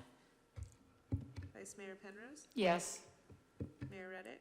Yes. Motion carries. The motion carries on a 4-1 vote with Councilmember Rohrbach in opposition. Okay, the next item is 1C, and that is agreement with HDL companies to provide consulting services concerning the Adult Use of Marijuana Act of 2016. And I have 2 speaker cards, but we'll have staff present first. Honorable Mayor and members of the council, at a previous council meeting, you gave staff direction to proceed with creating a permit process for adult use of marijuana and cultivation in greenhouses only. What this report says is that we have talked with a consulting firm who will do this kind of work. There are funds that are budgeted in the 2017-18 budget, and but in order to get started now, we wanted to get your okay to go ahead and then negotiate with the consultant. And we didn't want to start now and then come back later and say add on to a contract that we've already negotiated. And so it's informational purposes. In the end, when all the work is done, the fees will be almost all, if not all, reimbursable through the fees that will be created.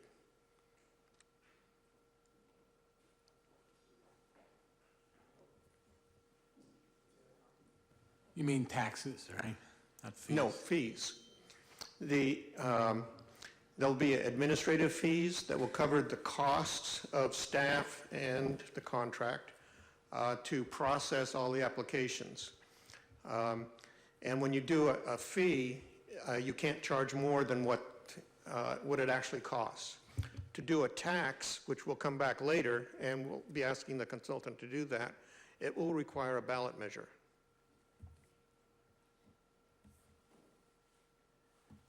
Okay, so the first speaker is Nate Ray.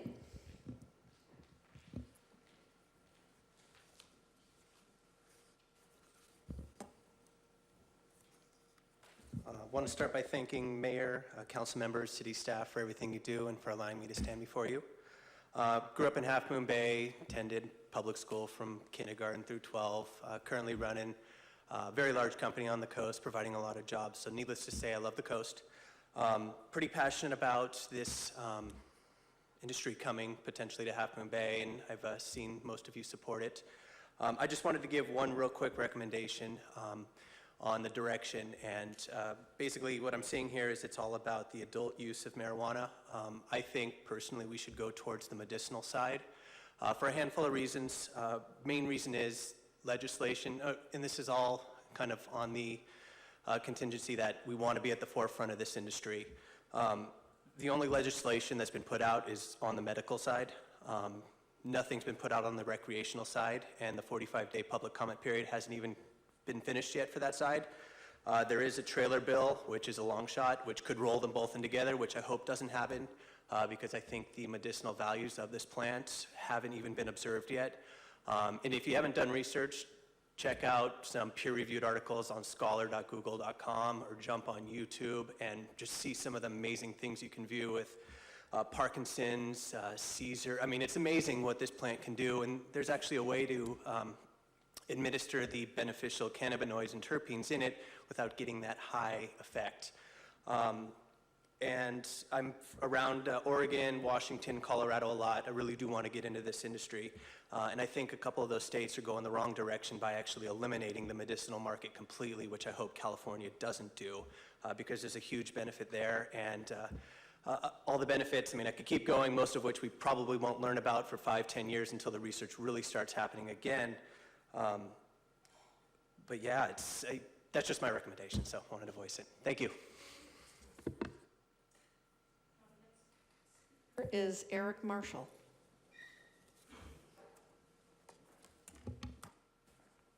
Thank you all for taking the time to kind of speak about this topic and attempt to be a trailblazer within this ever-growing industry. This industry is the fastest growing industry in the world right now, in the world.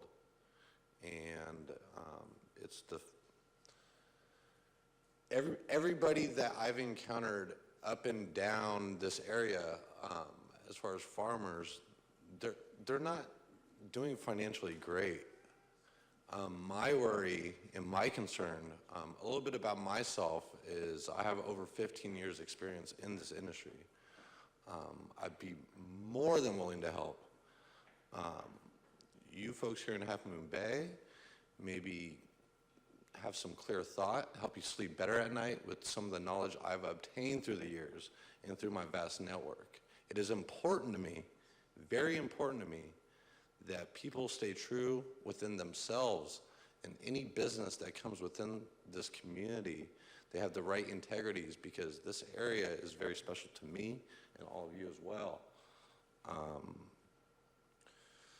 I've been sitting here, I live in San Mateo, but I'm in Half Moon Bay often, and I've been sitting here throughout this discussion, and a lot of items that I've realized have to do with money. It's all a lot of money related. You know, $200,000, $100,000, you know, like, personally, if I set up shop in this community, and I would love to set up shop in this community, I'd be more than willing to donate a percentage of what I make to the community itself and actually build the community. So the roads you speak of, the libraries you speak of, the schools, these ladies right here with the pickleball, they were passionate. They wanted their court, and I can't blame them. You know, we should all do more things that make us feel good. With that being said, I'm a huge advocate to the medicinal purposes as well, and it would be very harmful, from my opinion, to eliminate one without the other. You know, cause and effect and polarity. For instance, if you take away something, something else is going to be affected by this. Now, it's not my job or profession to tell you folks what to do. I'm offering to help in any capacity, way or form. Like I said, I would love to give you my information before the night's over. I would love to stay connected, and I would love to see some of the issues you guys stated tonight kind of be solved by this plant that, as this gentleman said right here, a lot of the things that we only hear about are the psycho elements of the drug. Could you please wrap it up? We have another story. Certainly. Sure. Okay. But just so you folks know, there's over 200 molecules of this plant that scientists are barely breaking through. Thank you very much, and I would love to stay connected and speak with you folks afterwards, if possible. Thank you so much for your time. Thank you. Martin Lagarde. Thank you, members of the council. I just have some suggestions and thoughts that I would recommend to you. First of all, I'd commend you for who you've selected for your consultant. HDL is very, very experienced. They've worked with a number of cities, including a number of cities I'm familiar with, and have done a very, very good job of helping to craft smart ordinances and smart regulations and smart processes, and that will inure to the benefit of our community here. One of the most important things is they know already how to do it. Most of this work has already been done. They've been done on the backs of others, and it should be something relatively straightforward for them to do. So I'm really encouraged with the choice that was made. A couple of other points, though. My understanding was that the council's directive was to come back with an ordinance that dealt with cultivation, processing, distribution, manufacturing, and testing, not just cultivation at this point. But that was my understanding from before. I hope that that's still the understanding. I would suggest that you consider in your ordinance that you make it broad to address both adult use and medicinal, because that way when the state adopts its regulations, then the city will be in a position to take advantage of whichever way the state goes. But most importantly, I would recommend a sense of urgency, and this is it ties in nicely with the fact that HDL has been selected, but due to the way the current regulations, which are out for comment, have been drafted, it suggests that you have to have a local permit or license and been conducting operations prior to the end of this year to be able to be in a position to get a state license. The language suggests that if you're not, and you have to wait till next year, you cannot act until you get a state license, which could be a couple of years. And so it's very critical, in my view, that we get this process moving quickly. So I would recommend that the council direct the staff to bring back the contract from HDL at its next meeting in 2 weeks. And then the further directive that an ordinance be brought before the council in July. HDL's drafted these before, they're there. It's something that's not going to be terribly difficult to do, so that the city's in a position to move on local permits and licenses as early as September. That's critical for making investment decisions and being in a position for the folks that are going to implement this industry, like myself, to be in a position to take advantage of the state regulations when they come out and go into effect at the beginning of the year. So those are my thoughts. I hope those are useful to you, because I just want to be helpful.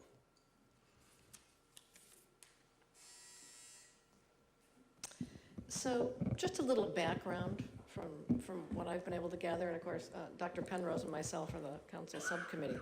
So we attended a conference a couple of weeks ago in Sacramento, and all the regulators were there, including Lori Ajax, who's head of the state's division that is going to be regulating cannabis. And the question came up from a city council member, so it appears the regulations are not together yet. Does that mean you won't start taking applications on January 2nd, 2018? And she said, absolutely not. We think we'll be ready by June, but in the meantime, we're going to start accepting applications for the state licenses. So she urged everybody to act now, to be in process now. So we do have a relatively short timeline. The thing is, one of the other issues that came up during this conference was that the state, as far as cannabis is concerned, is not going to allow what is known as permissive zoning. And permissive zoning says, if you haven't authorized it, and you're silent on other things, those other things that are not listed as authorized are prohibited. In fact, the state's going to treat it as if you do not regulate, things you do not regulate, they are going to regulate for us. Because people will come for the state license and they will see, they will look at the local regulations, and if it's not dealt with, the state will make that decision. So we want to maintain our local control. So this means that we need to regulate not just greenhouse cultivation, which is the most urgent item, but we're going to have to also, by January, deal with things like, take stands on medical dispensaries, on retail, on outdoor grows, and all those other things. So we're really going to be taking multiple steps, with the first one being an ordinance regulating commercial cultivation within existing greenhouses, greenhouse footprint. And so that's the thing we're going to have to move on first, because that's where the initial action is going to be. And I've heard from folks, and everybody seems really interested in medical. I haven't heard anything much really in the way of adult use. So, but I think, since we don't know where the state's going to come down on whether it's going to be regulated separately or together, that the ordinance include both adult use and medical. And because we have the opportunity within our existing greenhouse footprint to contain the impacts and control the operations, we probably want to look not just at the cultivation, but at processing, manufacturing, and testing, so that it can all be done, at least all through up into testing, on that site, so that we're not scattering operations, throughout town. So the first order of business, to sum up, is this ordinance on commercial greenhouse cultivation. And we need a timeline, because we're going to need to step back from January 2nd to now and incorporate, public hearings and public comment and that sort of thing. So there is urgency to this, and I think we need a speedy timeline. And I've talked to the city manager, who agrees, and that this contract anticipates that. So anyway, I just wanted to provide that background. So whether folks like it or not, we have to regulate it in any case, or we will be regulated from the outside. So that's kind of where we are.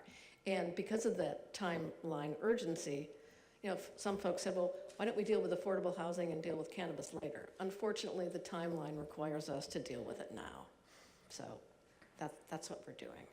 And entertain questions or comments from council members, since we only had the 3 speakers. So my my understanding is, so we work with the consultant. I'm trying to make sure I understand the scope of services for the consultant. So we'd work with the consultant to craft the ordinances for our community. So for example, there is the prohibition of cannabis activities within 600 feet of a school as one item. So if we did nothing, that would just kind of be, so if we wanted to make it bigger, make it 1,000 feet or 2,000 feet, whatever it is, then we have to have an ordinance behind that. Is that correct? Yes. Okay. So for that reason, then I move to approve consent item 1C. Second. Other questions or discussion? So I just want to point out that this agreement with HDL is right now for the cultivation, dealing with the commercial cultivation, right? And any additional work we do would come later. Yeah. Okay. So we have a motion and a second. All in favor say aye. Aye. Any opposed? Any abstains? Motion carries unanimously. Thank you.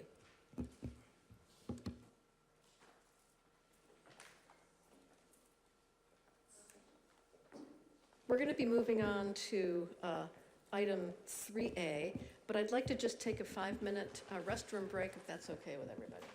All right.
Okay. The next item on the agenda is item 3A, Plan Half Moon Bay Process Update. Good evening, Mayor Reddick, City Council. Tonight's Plan Half Moon Bay Process Update will be brief, and we'll cover 3 topics as described in your staff report. We're going to start with project management, then review where we are with grants, and then discuss the Planning Commission's work plan. With respect to project management, we've been working on our transition from being with our General Plan Advisory Committee and moving to the Planning Commission. And coupled with Council's direction to focus on the local coastal land use plan in advance of the general plan elements, we have really, in moving through this transition, discovered that we need a different kind of consultant support. Diet and Bhatia has been really essentially serving as our general contractor in a way, managing the specialty subconsultants, and remaining in their contract was really the environmental impact report work, which we need a different kind of study to be done for the local coastal land use plan, individualized special studies. So Diet and Bhatia understands the new direction, and they have offered to step away from the project, and they've submitted a gracious letter to you for your consideration. What this would mean if you approve this termination of their contract, there would be approximately $145,000 left that we would hope could be kept in the project budget. Management would then really be like, it's you, it's your planning commission, and of course it's your staff managing that here as if you might be the general contractor on your own home remodel and bringing in your trades. In this case, we're really looking forward to doing this because we see a need for specialty consultants to help us out who have really deep knowledge of Half Moon Bay, who our community will be very comfortable with as we work through on coastal resources in particular. And I do just want to note we are currently working on a scope with a Huffman Broadway group who is an exceptionally good biological consultant and is very interested in doing some work for us. Also of note, we are looking forward to the support that we'll be having from the city attorney coming forward on our Coastal Act consistency with this project, and see that as being substantially supported in-house at that point. But we will also be looking for help on some of these other topic areas. On the grants, so there have been 3 grants with this project. We've presented about them multiple times. In a nutshell, round 1 grant with the Coastal Commission of $75,000 is complete. The city has been reimbursed for all of that money, and all of that went towards really the completion of the local coastal land use plan, the first draft of that. The round 3 grant money, it's the same grant, it's just a few years later in the cycle for $85,000. We have not drawn down from that yet. We will need to amend the scope of that grant, and Coastal Commission staff is aware of that, and it's based on the revised direction, and they are comfortable with us coming forward with different components of technical studies, which is really what that grant is to fund. And then the third one is the Ocean Protection Council grant. This is really the one where we need to update you. There is a grant for $70,000, and it included 3 tasks. We have completed task 1 and task 2. The sea level rise vulnerability assessment that was released in April 2016 fulfilled task 1. The first draft local coastal land use plan was task 2. That was also last year.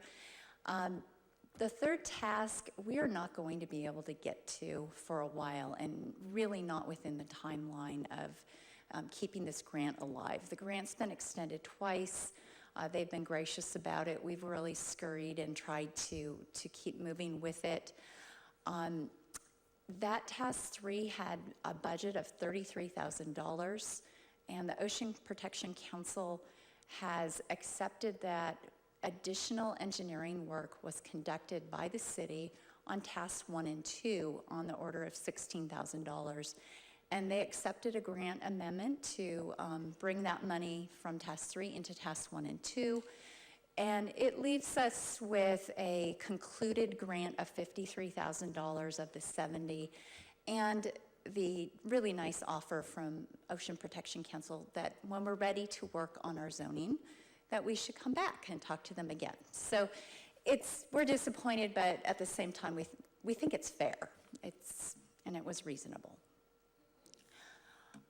Okay, the work plan. So this is slightly different than what was in your staff report because we've been working through the sequencing of the topics with the Planning Commission as well as with specialty consultants trying to see when their different pieces would be ready. We are gearing up for June 27th to have a coastal access night, and the Bicycle Pedestrian Advisory Committee is invited to the Planning Commission session for that night. So that agenda is firming up very well, and we're ready to go for that. We believe we can get to coastal recreation in July. And what I didn't mention is at their retreat, the Planning Commission agreed that we would try to have at least one meeting a month devoted to the local coastal land use plan, and we're assuming that will be the second meeting of the month, with the understanding that we may need to have some flexibility. For example, on June 13th, we will be presenting the community comments that have all been compiled now to them, and there may be other months where we need to bring in special meeting dates so that we can keep up the pace. We're hoping to, by September, have the additional ESHA mapping completed. Planning Commission gave us the feedback that they would really like that to be prepared in advance of digging into these land use discussions, which you're seeing here we think are best broken up into 3 major categories, and that was based on your direction to us on what to dig into there. And then Public Works is shown as last because it's dependent on modeling of the land use, and so we need to really firm up that map. So that's how it's laying out. We'll keep everyone posted as that goes forward. It may need to change. We may need to switch a few of those as we go. And that's our presentation. You have detailed language in your staff report for the motions, but we have 3 items. One is to accept the letter of resignation from Diane Bhatia and to direct the funding as you see fit, and acknowledging the grant amendment and termination, and any feedback you have on the Planning Commission work plan, we'd love to hear that. Thank you. Thank you. I think staff has done a really nice job in preparing this transition and keeping it organized and understandable for all of us. So thank you for that. I have no blue speaker cards on this item. So happy to open this up to questions from council members or comments. You want to go first? No, you go first. Councilmember Arbor. Thank you very much, Jill. We're dealing with 3 really important items on the agenda tonight. I just want to point that out. We've already talked about the biggest capital project that the city has ever had. And later tonight, we're going to talk about the most important single thing that the council does in a year, which is deal with the budget. But the local coastal plan is probably the most important thing that's going to shape the way the city looks 10 and 20 years from now. So it's extremely important that we do it right, that we respect the citizens' goals and ideas. So I'm delighted that we're going to deal with new special consultants who will have expertise. And if I understand correctly, the firm that's been engaged to do the ESHA mapping is wonderful. They're local.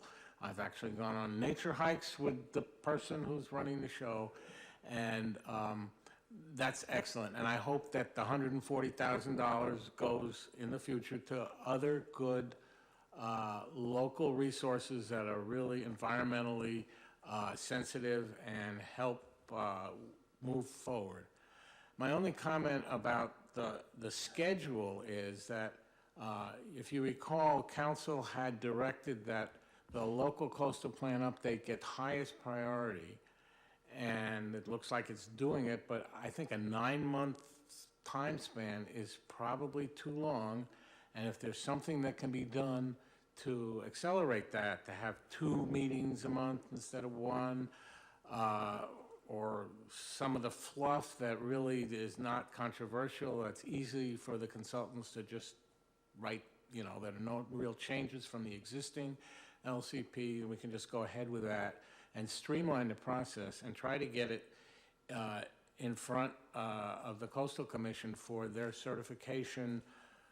I can't tell you exactly when, but it would be wonderful if it was a Christmas present, for example. So I really appreciate the work that's being done, and I understand how important it is, and go team. Vice Mayor Penrose? Yeah, I just wanted to say that I think that staff has been particularly sensitive to the citizens. I think that the council's given you lots of direction, but the council's direction has come directly from the citizens of Half Moon Bay, and I think you've heard them. I agree with Councilmember Rarbach. It would be nice to have the LUP done sooner, but you know, I don't know how much sooner. I just, as quickly as possible. But thank you. Great job. Anybody else? Councilmember Eisen.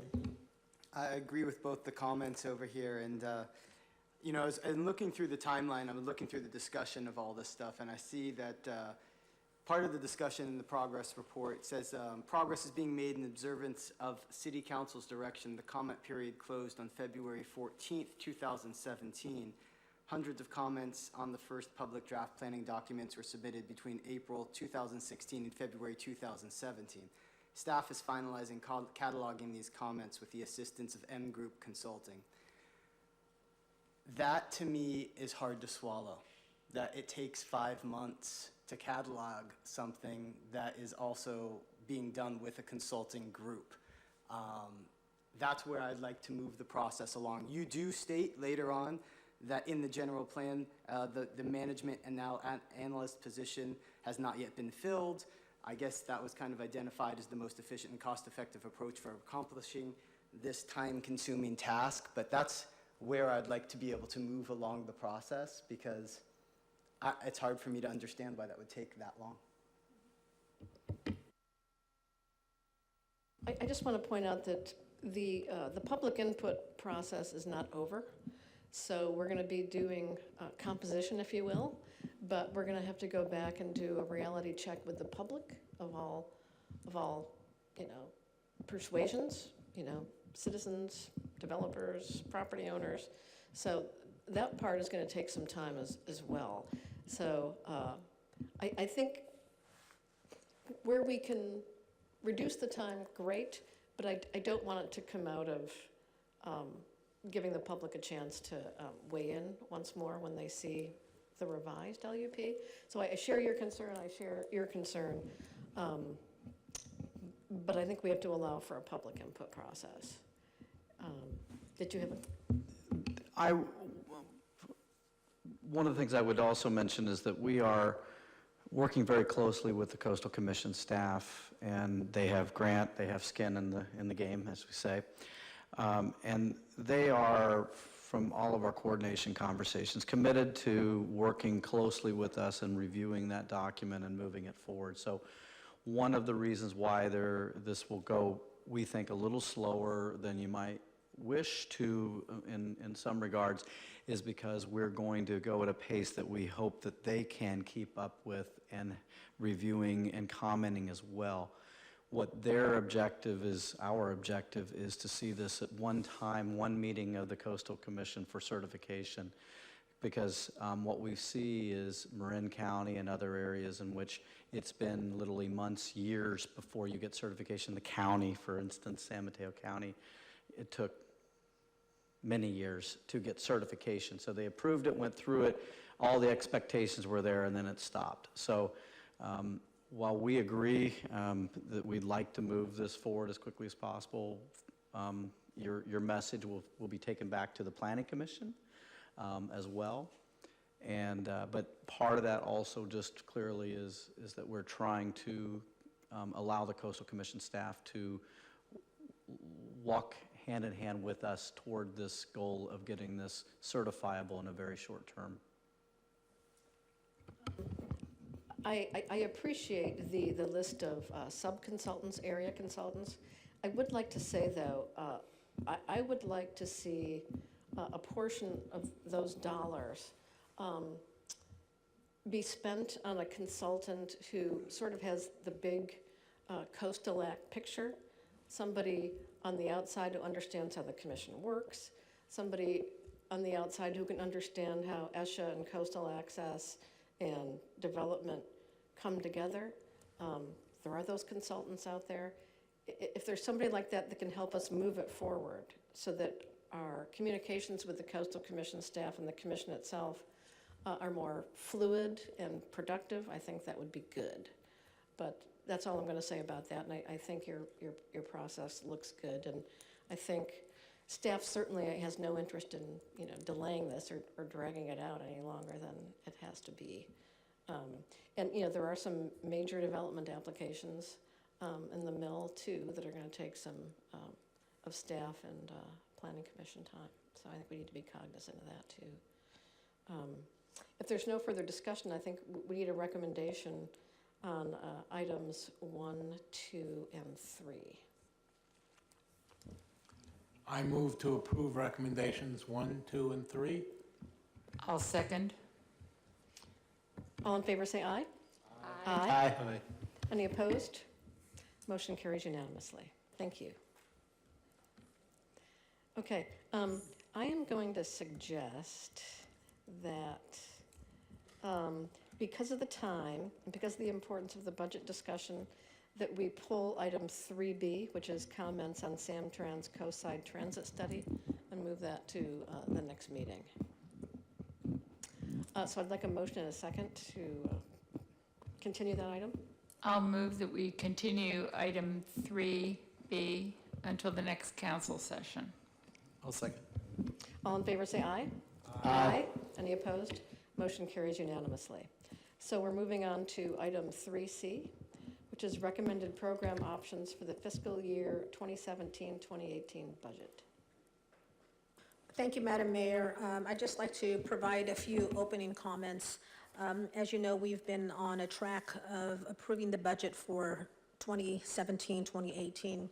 We launched a budget calendar back in December, I believe, and had the council retreat in February.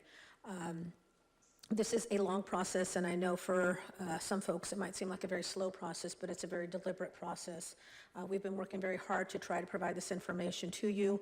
We've taken very seriously your priorities as well as the strategic elements that this council adopted, and finally looked at information based on a staffing study that the council directed us to conduct. You have before you a staff report that Yulia will go through in a presentation, but essentially it's very similar to that which was presented at the last meeting. At the last meeting, council wanted to have a little more time to consider the recommendations. I appreciate that.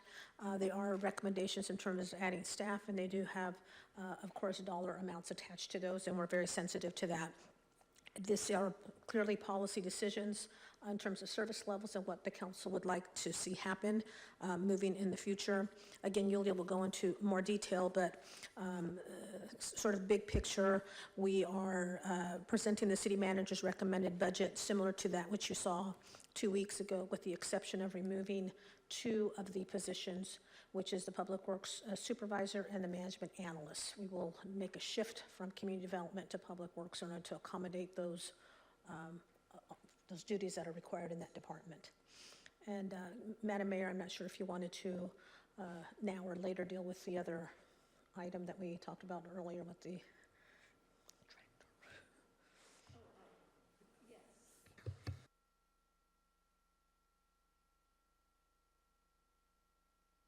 Sorry.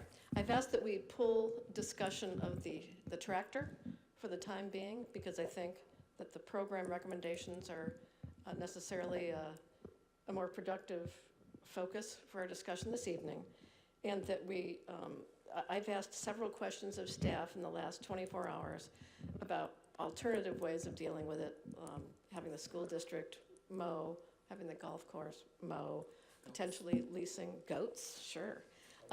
So because of the need to spend a little more time looking at this, I thought it might be a good idea that we forego discussion of that this evening and just focus on the program recommendations. I'd like to take your temperature on that. I agree. Anybody else?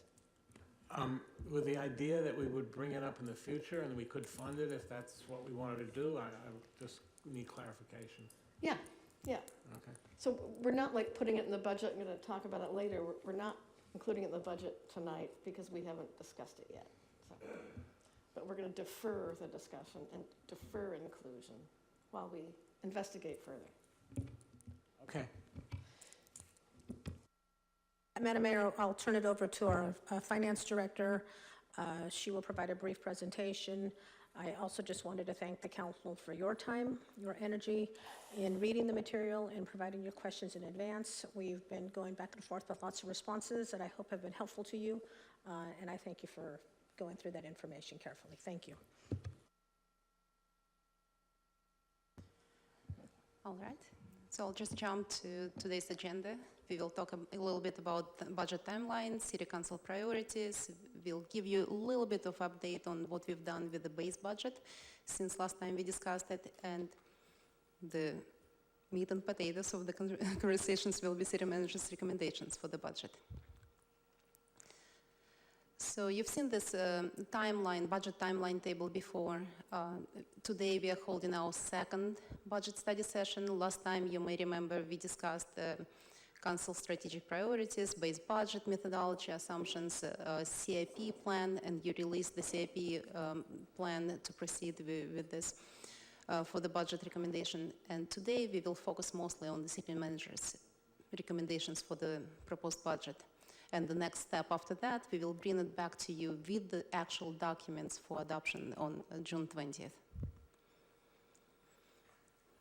Just very quick reminder, each year, City Council, as you well know, just mostly for the public to remind that City Council establishes priorities that align with the city's strategic plan.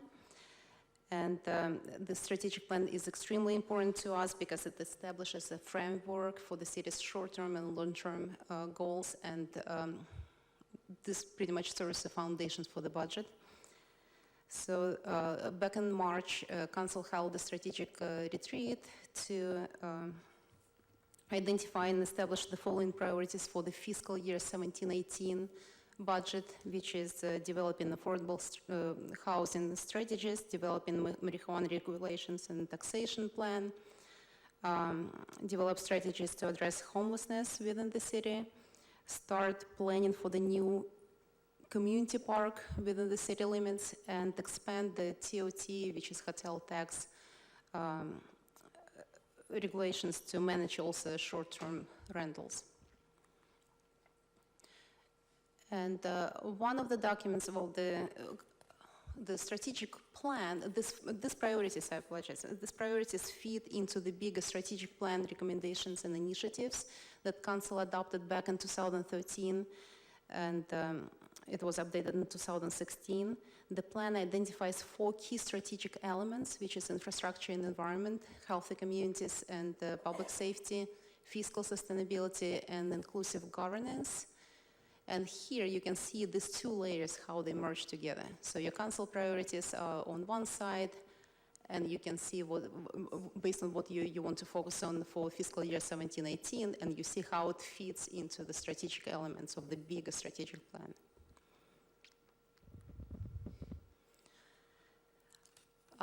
Now, at the last meeting, we had a long discussion on the base budget assumptions, methodology, and we are not going to spend much time on this. Tonight, I just want to mention again that the base budget reflects current level of services, which is, well, currently underway or previously approved by the council. It does not include any new additions to the budget or new programs that we will discuss later tonight. I just want to give you an update that we've made few changes to the base budget since last discussion. And before we get to the discussion of the recommendations to the budget, I just want to point out that we added some revenues to the base budget. You can see, if you have it side by side, that the revenues went up by almost $500,000. About 390,000 of this is this revenue increase is a result of the council's adoption of the new master fee schedule that happened last council meeting. And about 390,000 of this is strictly result of the user fee studies results. And about 115,000 of this is due to bringing parks and recreation services back in-house. So the city will start collect some of these revenues. The general fund operating expenditures are also going up a little bit, and I just want to apologize for the error that we've made. There was a formula break. We omitted about 200,000 in planning services. We restored it, but again, I apologize for the mistake. But it's fixed now. The general fund capital transfers are going up by about 50,000 as well. This to accommodate the council-approved Quick Win community project, which you discussed last time. And as a result of all these changes, the structural surplus is going to increase by about 300,000, well, a little bit over 300,000, which is definitely good news. And here on this slide, you can see it side by side, what we presented to you back in May and today. And again, I just want to bring your attention to green light. It's supposed to be green, but here it looks like gray. You can see this 300,000 increase in the structural surplus, which also results in us dipping a little bit less into reserves to cover some of the CIP cost, and the unassigned fund balance is going up by about 200,000 as well. Again, all positive, and just take a look at all the highlighted lines here.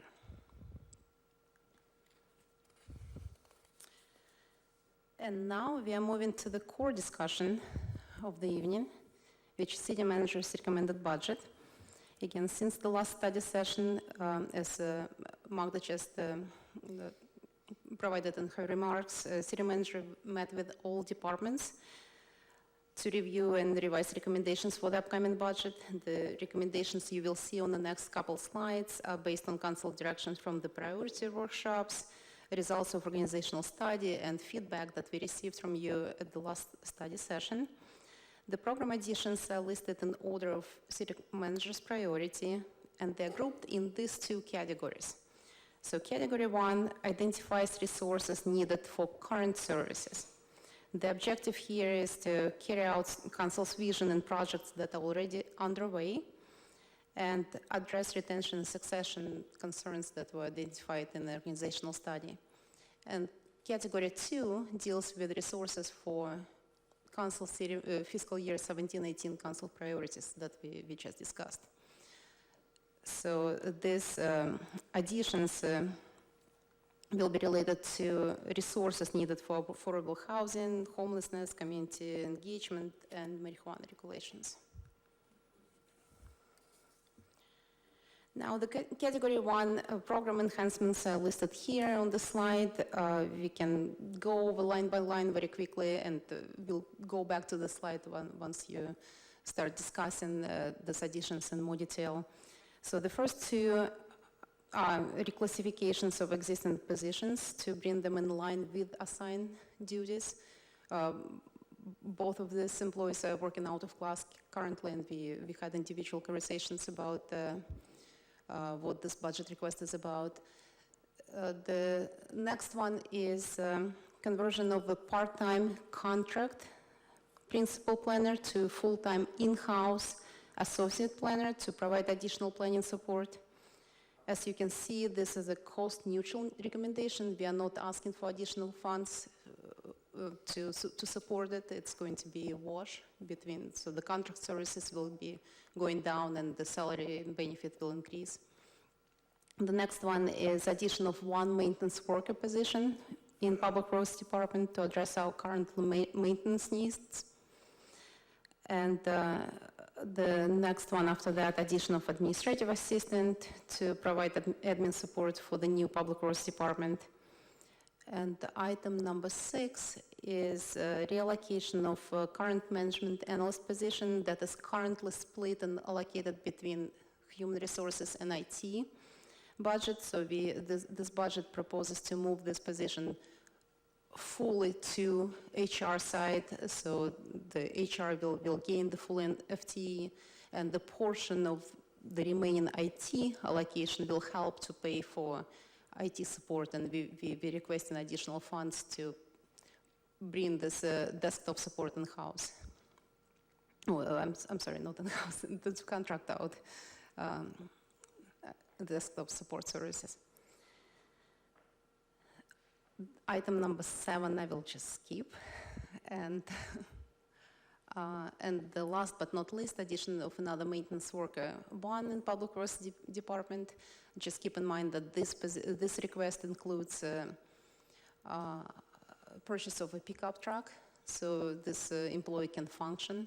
The first maintenance worker does not include this purchase because we have existing old truck that we can use. But if you choose to add 2 positions, we would need to purchase a truck for another maintenance worker. Altogether, the ongoing annual cost of these recommendations is going to be $462,000. This is in addition to one-time equipment cost, which is now going to be only $25,000. But take a look at the column number 3.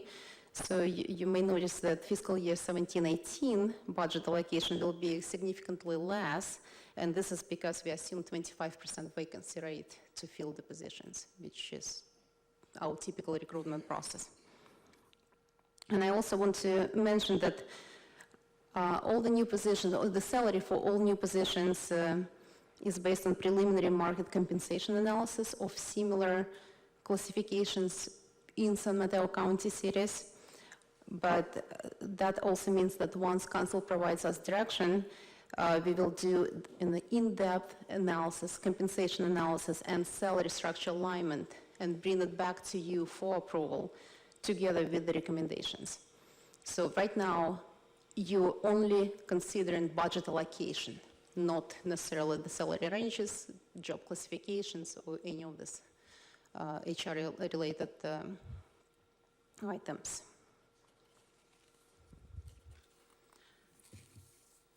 Now, moving to category number 2, this category includes reclass of existing part-time senior management position in planning to full-time senior planner position to provide additional support on housing, ADU, marijuana services, and some special projects in community development.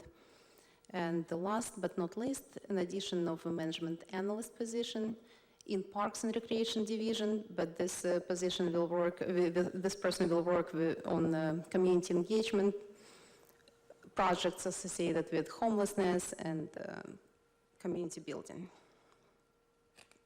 All additional information on any of these budget requests is included in attachment 2 to your staff reports. You will see the separate form for each of these recommendations with additional questions and why we're requesting it and what the reasonable alternative would be for any of these requests. To conclude analysis of the city's general fund, let's take a look at the general fund balance. Once we factor in all the above-mentioned recommendations, the ending fund balance for general fund is projected to be $8.8 million at the end of the fiscal year, which is about 60% well, you can see the 60% of general fund operating expenditures, and that includes the operating transfers. We increased the contingency reserves a little bit this year. You may remember this conversation from last time.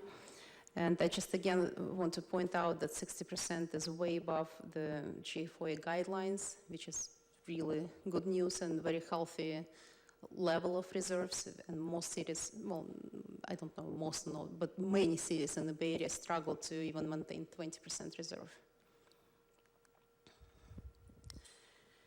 So again, just to finish on this slide, this is a good news, and this is a result of the city continuing benefiting from the stable local economy and the overall growth in San Mateo County and the Bay Area. But we also wanted to share some analytical piece with you today. We've done some work to test city managers' recommendations for the sustainability for the future. So what we've done in the event of economic contraction, so what we've done, we analyzed how City of Half Moon Bay reacted to the last 4 recessions and developed this hypothetical scenario if the city, how the city's financial position will change if a recession were to occur at the beginning of fiscal year 18-19. We have a little bit more information on this in attachment number 3, so if you want to reference that as well, it's kind of a little bit more detailed, but this summary gives you good information as well. You can see that column number 1 is our proposed budget with all city managers' recommendations, all the CIP, well, this is the general fund budget as we are presenting it to you tonight. And column 2 is showing quite a significant drop in revenues. And the assumptions for this drop is in the box below. We don't have to go line by line unless you have questions, but I just wanted to highlight 3 top revenue sources. You can see the city's number 1 revenue source, the TOT or hotel tax, is dropping by 6% in year 1.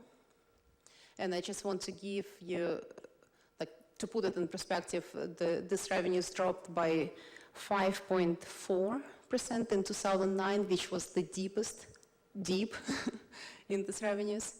And we are assuming 6% just to be extra conservative because this is our volatility analysis. This is our number 1 revenue source.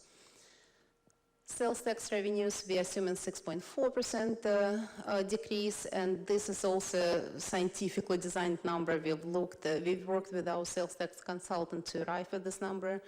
We looked at the city's last 4 recessions and assumed that the 6.4% reduction would be a reasonable assumption here. The property tax revenues, we reduced it by 5%. Again, that's based on the history. It may be a little bit more, a little bit less, but 5% is a reasonable assumption. And altogether, you can see that revenues are going down by nearly $1 million in year 1 of the recession. The expenditures will remain almost neutral, as we assumed slight reduction in operating expenditures, which would be reasonable to expect the departments to reduce expenditures by 2 or 3%. But at the same time, we assume that the salaries and benefits will continue to go up, which is, again, is reasonable, assuming that we are not cutting positions and we are not changing the staffing level. And we also, so this is year 1 of a recession. And we also assume that the recession will not stay for only 1 year. So we added some additional drop in the revenues in year 2, and you can see the last column right here is year 2 of recession. And that's a compounding additional drop in revenues. So when you see the TOT reduction of 3%, that's on top of the already reduced TOT. And as you can imagine, there are a million ways you can run this scenario. You can tweak it in many, many different ways. So just for for the sake of this argument, with these assumptions, you can see that our nice structural surplus of 1.3 million is being eaten for the most part in year one.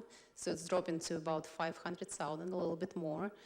And in a year after that, it's dropping even more. And again, if we project that the recession will last 3 years, it will probably be reduced even further down. But the most unique and amazing thing about Half Moon Bay that even in this scenario, in economic recession, we are still talking about surplus, which is, well, not many cities will be able to afford it. And so just by looking at these numbers, we want to say that the recommendations that we are presenting to you today are sustainable, because even under the scenarios, you can see that we are not deep into reserves to pay for operating expenditures.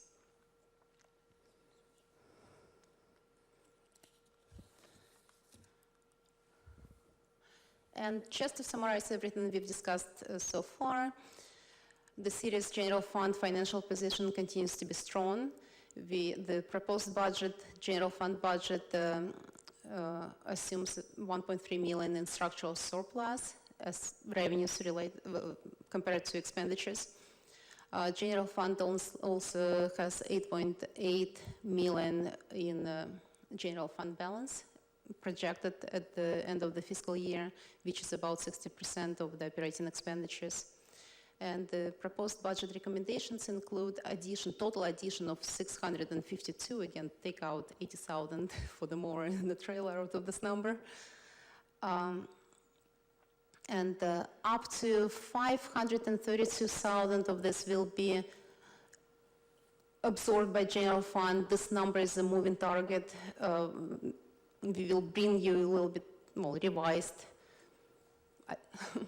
information on this, because most likely positions, like if you decide to approve maintenance workers position, some of this portion of this cost will be allocated to different funds, not just general fund, but we just want to be conservative and tell you if the maximum allocation will be no more than 532,000. And the budget includes 5.5 new FTEs, as we've just discussed. We believe that this is a sustainable addition, even under recession modeling. And at this point, we also want to state that staff is committed to address City Council's current and future priorities as you may see fit. And at this point, we would like you to discuss budget recommendations and provide us with direction, so we can include your recommendations into the preparation of the budget and bring it back to you for adoption on June 20th, as the slide shows. That concludes my presentation, and now I'm Thank you happy to so much, answer questions. Julia. I have 3 cards here. Why don't we hear from the public first? We'll bring it back for a robust discussion. Okay, Paul Grigoriev.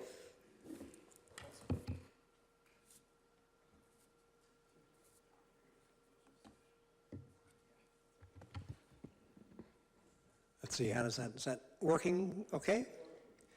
Good evening, Madam Mayor and council members. My name is Paul Grigoriev, and I'm speaking to you tonight as the coordinator of the 70-member COSIDE Immigration Action Group. I've tried to cut this back from its previously short version, so if I get lost, I apologize in advance. Tonight we're suggesting that rather than spending money on management analysts to consider developing new programs, you invest funds in tried and tested programs that are already targeted toward the goals you've laid out right here in Half Moon Bay. We work closely with community-based organizations here in town, and one of the best we found is, in fact, ALICE, which has been active since 2011. Since becoming a successful 501c3, ALICE has been using programs in traditional Latin music and dance as a basis for providing Latinos and particularly youth on the San Mateo County coastside with advocacy, counseling, and social work services that can heal the damage caused to them by those who use fear and intimidation to attack their culture. So what we would like you to do is to fund ALICE as a means of achieving next year's Category 2 Council priorities in the areas of human services provision, community building, and civic engagement. And ALICE, together with us at the IAG, is already pursuing the community building activities that are designed to bring the Latino and Anglo communities closer together. At present, under the leadership of Dr. Belinda Arriaga, who you heard from earlier, ALICE is the only organization on the coast side qualified to provide licensed clinical social work services and family counseling with a Latino and immigration focus. So what we're recommending is that under Category 2, you direct staff to meet with ALICE and look at the benefits that can be achieved by funding tried and tested programs instead of planning to develop new ones. That concludes my comment, and I thank you for your attention. Thank you, Paul. John Colbison, but I don't see him in the audience anymore. He bailed. Okay. I will tell you what his recommendation is on his blue card. He said, please help finance a community pool remodel upgrade at Half Moon Bay High School. And then we have a speaker card with no name on it. It just says item 3C, staffing budget, but there's no name on the card. Paulette?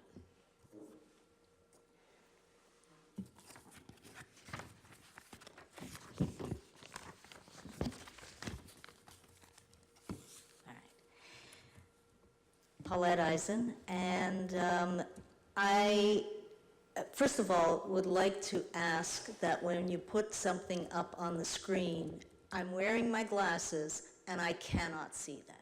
When you have the list of things, I cannot see, I can't make it out. From here, from the audience, everyone, can you make it out? No. Negative. We can't make it out. There's no point putting that up if we can't see it. Okay, so that's number one. And so it's a little bit hard to discuss some of the budget, but that's what I want to talk about. You know, I've come up in front of the city council. Don't get so close.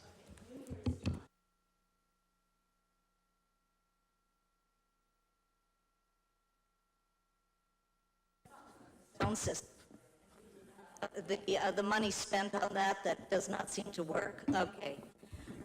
But let's talk about,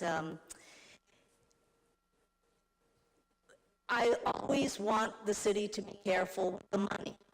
I know it sounds, you paint a lovely picture of, you know, how we're flush with money and that we're good even with recession. But the reality is, when a beachwood happens or the sewer things happen or whatever, it can wipe us out very quickly and take a big chunk of money that we did not account for. Lawsuits, sewers, other things, and suddenly millions of dollars are eaten up, and what we thought we had in a surplus and that we looked good, we're not good.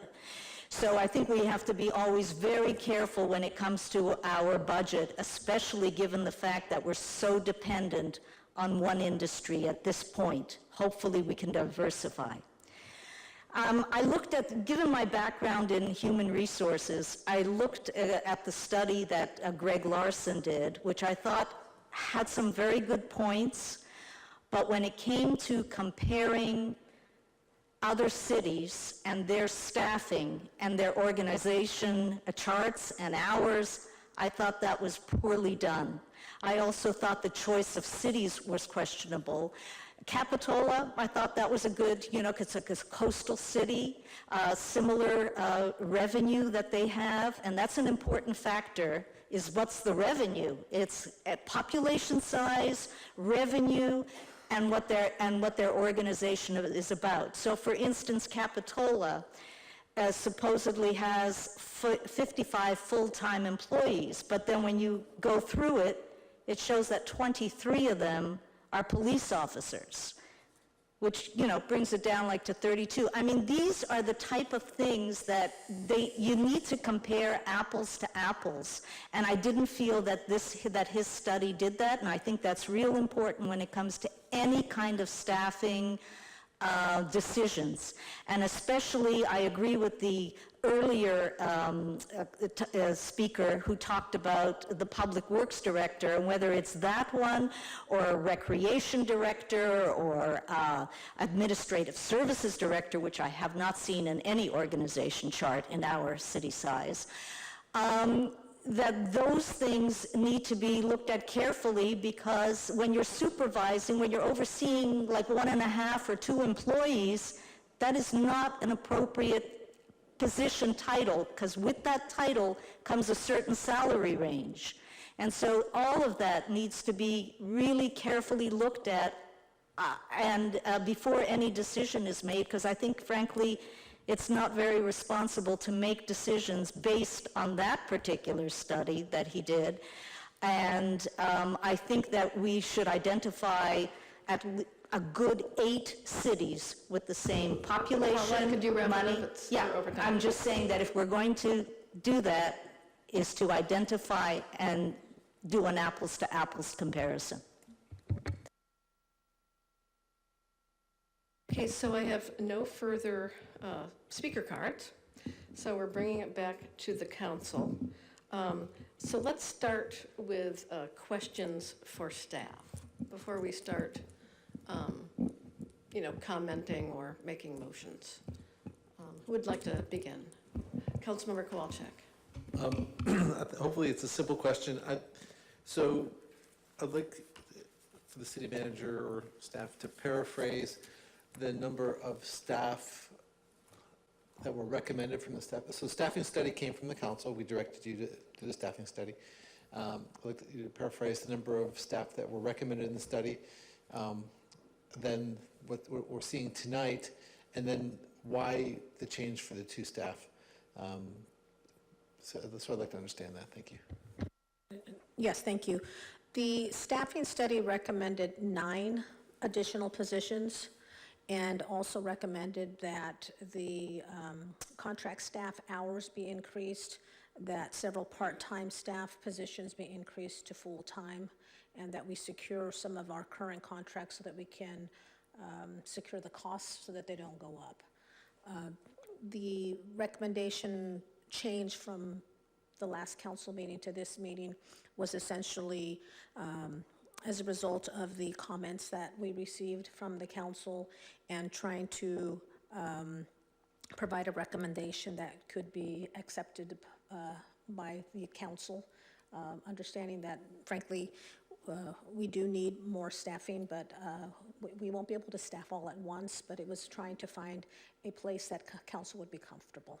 A concession of sorts to try to get to common ground with the council? Correct. Okay, but still positions we need. And then if you could also comment on the, I think it's a fair comment about the cities of comparison and how that relates to our unions and how those cities were selected. So there are 2 things. The staffing study, cities that were selected by the consultant. That's what they do. We didn't dictate which cities they should compare to. So in terms of the staffing study, they tried to find cities that were similar in size, similar in scope, in terms of the number of services that are often contracted out. And those cities are hard to find. So Half Moon Bay is pretty unique, but they did what they could. Also, frankly, they put out surveys to several cities who did not have the time to respond thoroughly, so could not use that data. The other part of that question is in terms of salaries. It's a negotiated term through the MOU, through the unions, through the bargaining unions, that we have agreed to through the MOU process, that we will compare ourselves to 19 cities in the area, primarily in San Mateo County, in terms of establishing salary. So that's a requirement. We don't get to select what cities we compare ourselves to, so we use those to compare the salaries for establishing the range for for our city, we of course start there and then look at the description to make sure that they match, because they're not always apples to apples. So we do more research in terms of making sure that they match. It's a good thing to, it's tough when you have that many cities because you have to do more work, but it's good because, again, not all cities are exactly alike, so we have a better range instead of having just one or two cities that aren't a perfect match. Great, thank you. My last question for the moment is about the unions. So having done this study and having identified that some staff are working out of their category, out of the class, and that that we are understaffed, the conclusion that we're understaffed, is that a little bit, or to what degree is that like the cat's out of the bag? You can't, I have the impression that you can't undo it, because now that we're aware, so are the unions aware, and that will affect our collective bargaining, and we can't say, oh, it didn't happen and it doesn't exist. Could you comment on that as well? Correct. Yes, this is a part of what government does, is we do everything in the open and transparent. And so similarly, as community members are here, unions are paying attention as well. And so we've already heard from our unions and from our union reps that they're saying where are the positions that have been identified in the staffing study that we should have in the organization. It's very clear that we don't have enough staff to do the work that we're required to do. So yes, that information is out there. I was talking to a council member earlier, and I was explaining that a lot of what I do is to try to walk on a tight wire as a city manager. Not just myself, but most city managers try to do that, because it's always a balancing act. And that's part of what this recommendation is also based on. I was going to comment one more thing, I lost track of it.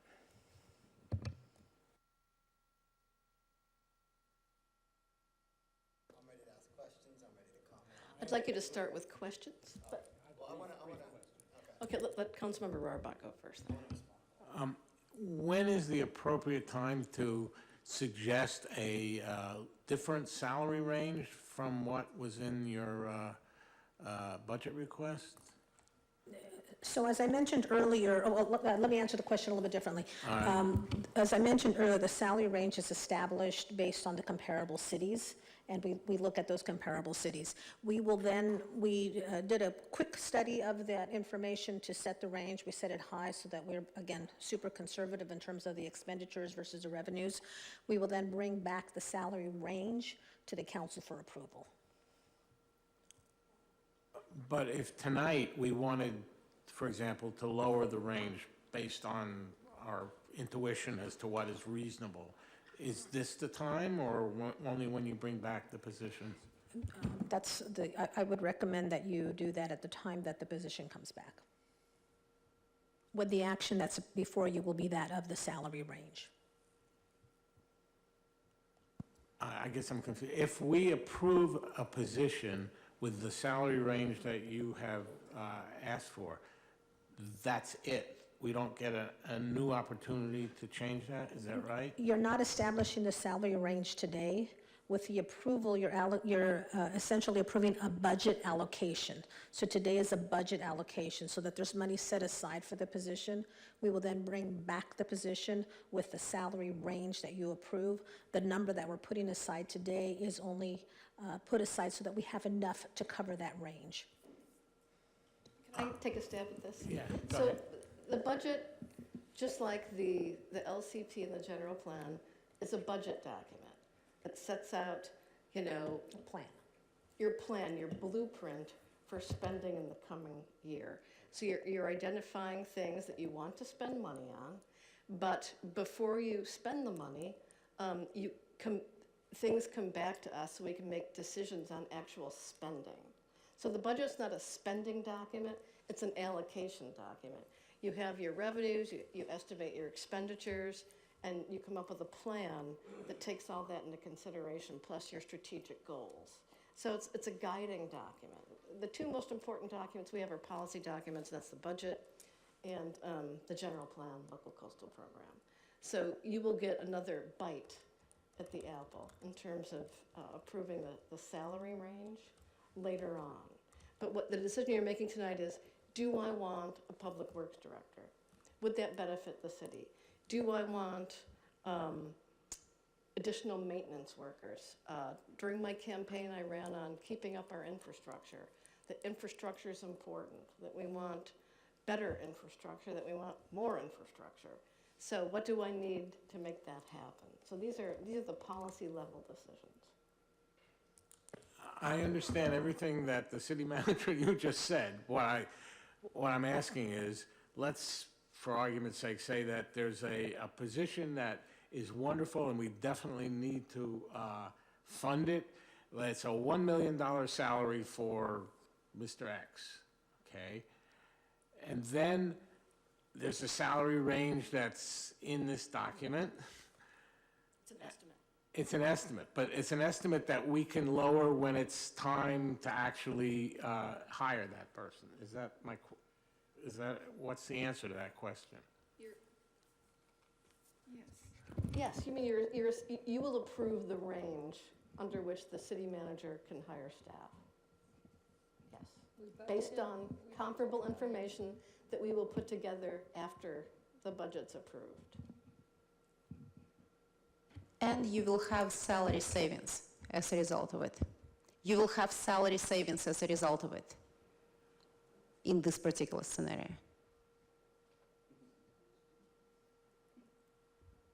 I hate to beat the dead horse, but I still need clarification.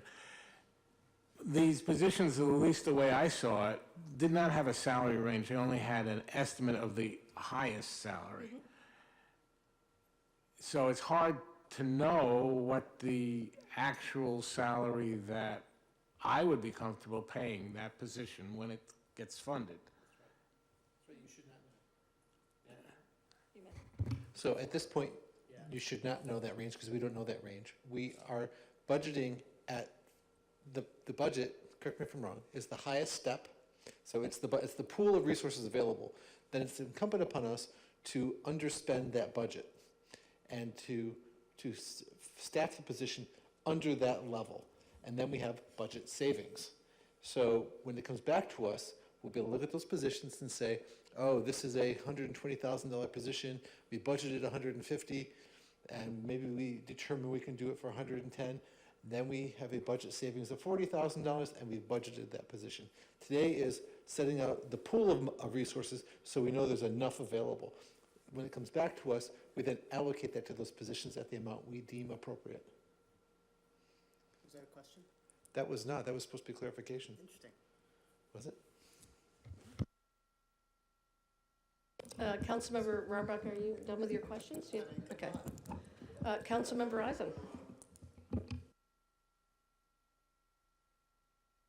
You have no questions? No questions.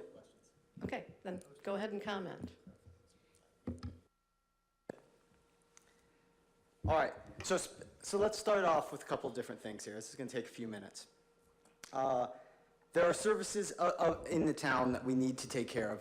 That makes sense to everybody, and we have a serious need to bring people in to take care of these positions. We've talked about that throughout the evening.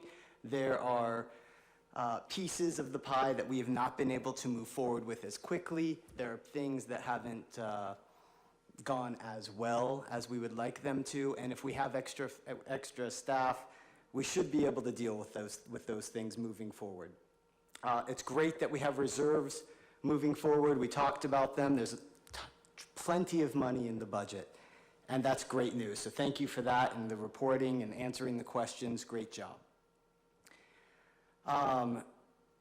In terms of the money and speaking about transparency, I did my own analysis of many different cities, and I looked at the numbers associated with different positions in each one of these cities.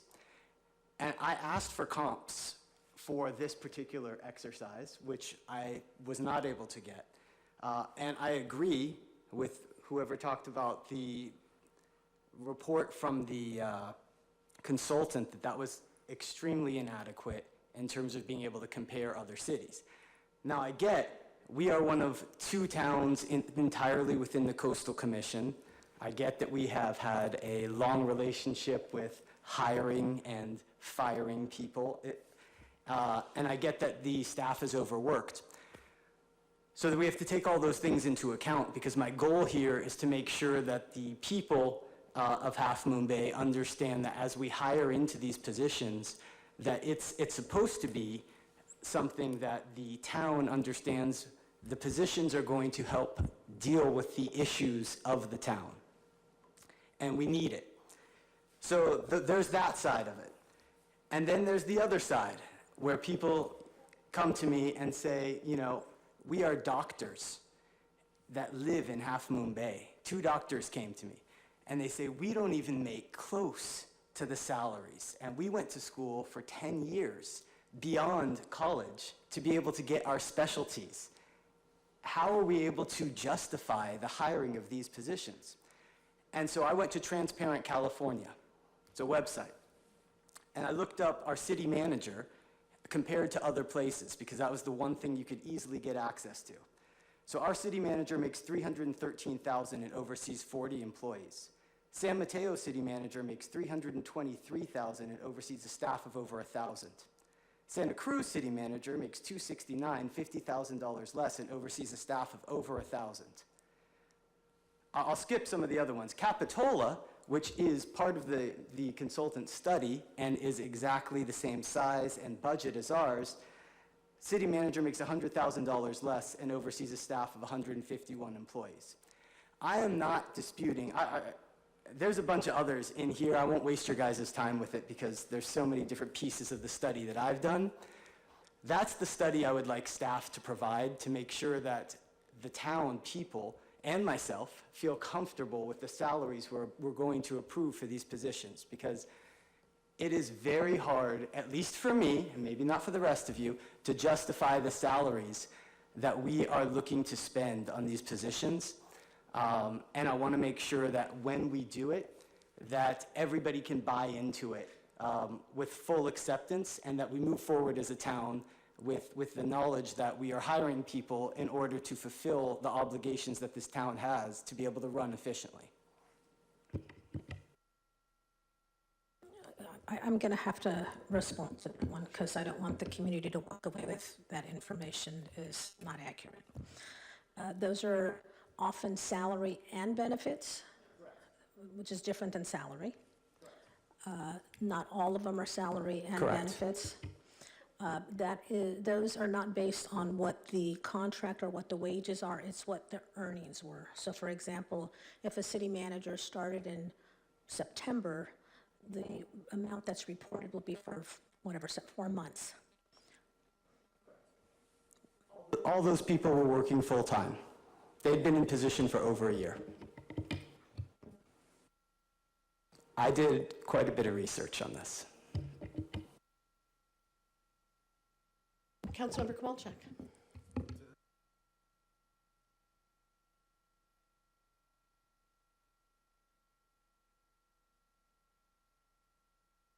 Mayor Penrose. Not yet. Councilmember Kowalczyk. Okay, here's where I'm at. I think, so I challenged Adam earlier on his facts, even though they come from a website, because having been part of the recruiting process for our interim city manager, our current city manager, for our previous general manager for sewer authority, and our current general manager for the sewer authority, I know that when we receive comparables, that for example, our city manager is in line with comparables. So I don't know all the details of the data on the website, but when I was there, I was in the room. So I don't know what all the details are on the website, but when we had analysis of a spreadsheet of all of the managers, there's many columns of information. So I can attest from my personal experience that our city manager is in line, and my opinion is worth every penny. And then just note that the general manager for the sewer authority, I don't recall off the top of my head what her compensation is, but it is substantial. The market rates in Silicon Valley, and we are part of that, even though we're on the edge of it, are not low. And if we're going to recruit people, we are going to need we're going to have to recruit people at or near market rates or find some creative solutions. And that's just the practical reality. So there are people in our community who will make less than some of our staff. And if we can try to offer some lowball salaries. We will make jobs very difficult for our executive staff to try to recruit for those positions and maintain those positions. I do not want to overpay, but I know if we significantly try to underpay, we're going to get burned. And it's going to be more painful or more headaches and more difficult. I have a fundamental belief that we need to give our management and our staff the resources they need to do great jobs. And so I'm going to support all the positions, and I'm going to support adding back in the 2 other positions so you have all the resources to operate the city well, with the sub-point that when it comes back to us for those positions, I want to see comparables along the level of analysis that Adam suggested, and that's my position. Vice Mayor Penrose. Yeah, I guess I'm looking at the Category 1 resources for current services. And I have no issue with number 1, number 2, number 3, number 4, or number 5. When we get to number 6, I don't understand it very well. It's just hard for me to understand what that means. When we come to number 7, we're ignoring that right now. Number 8, I'm not certain that it makes sense at this point to add 2 new maintenance workers. I definitely want to add 1. I'd like to hold off on adding the second one and the vehicle that maintenance worker would come with. When we get to number 9, that's another one I don't really understand, and I'm not sure that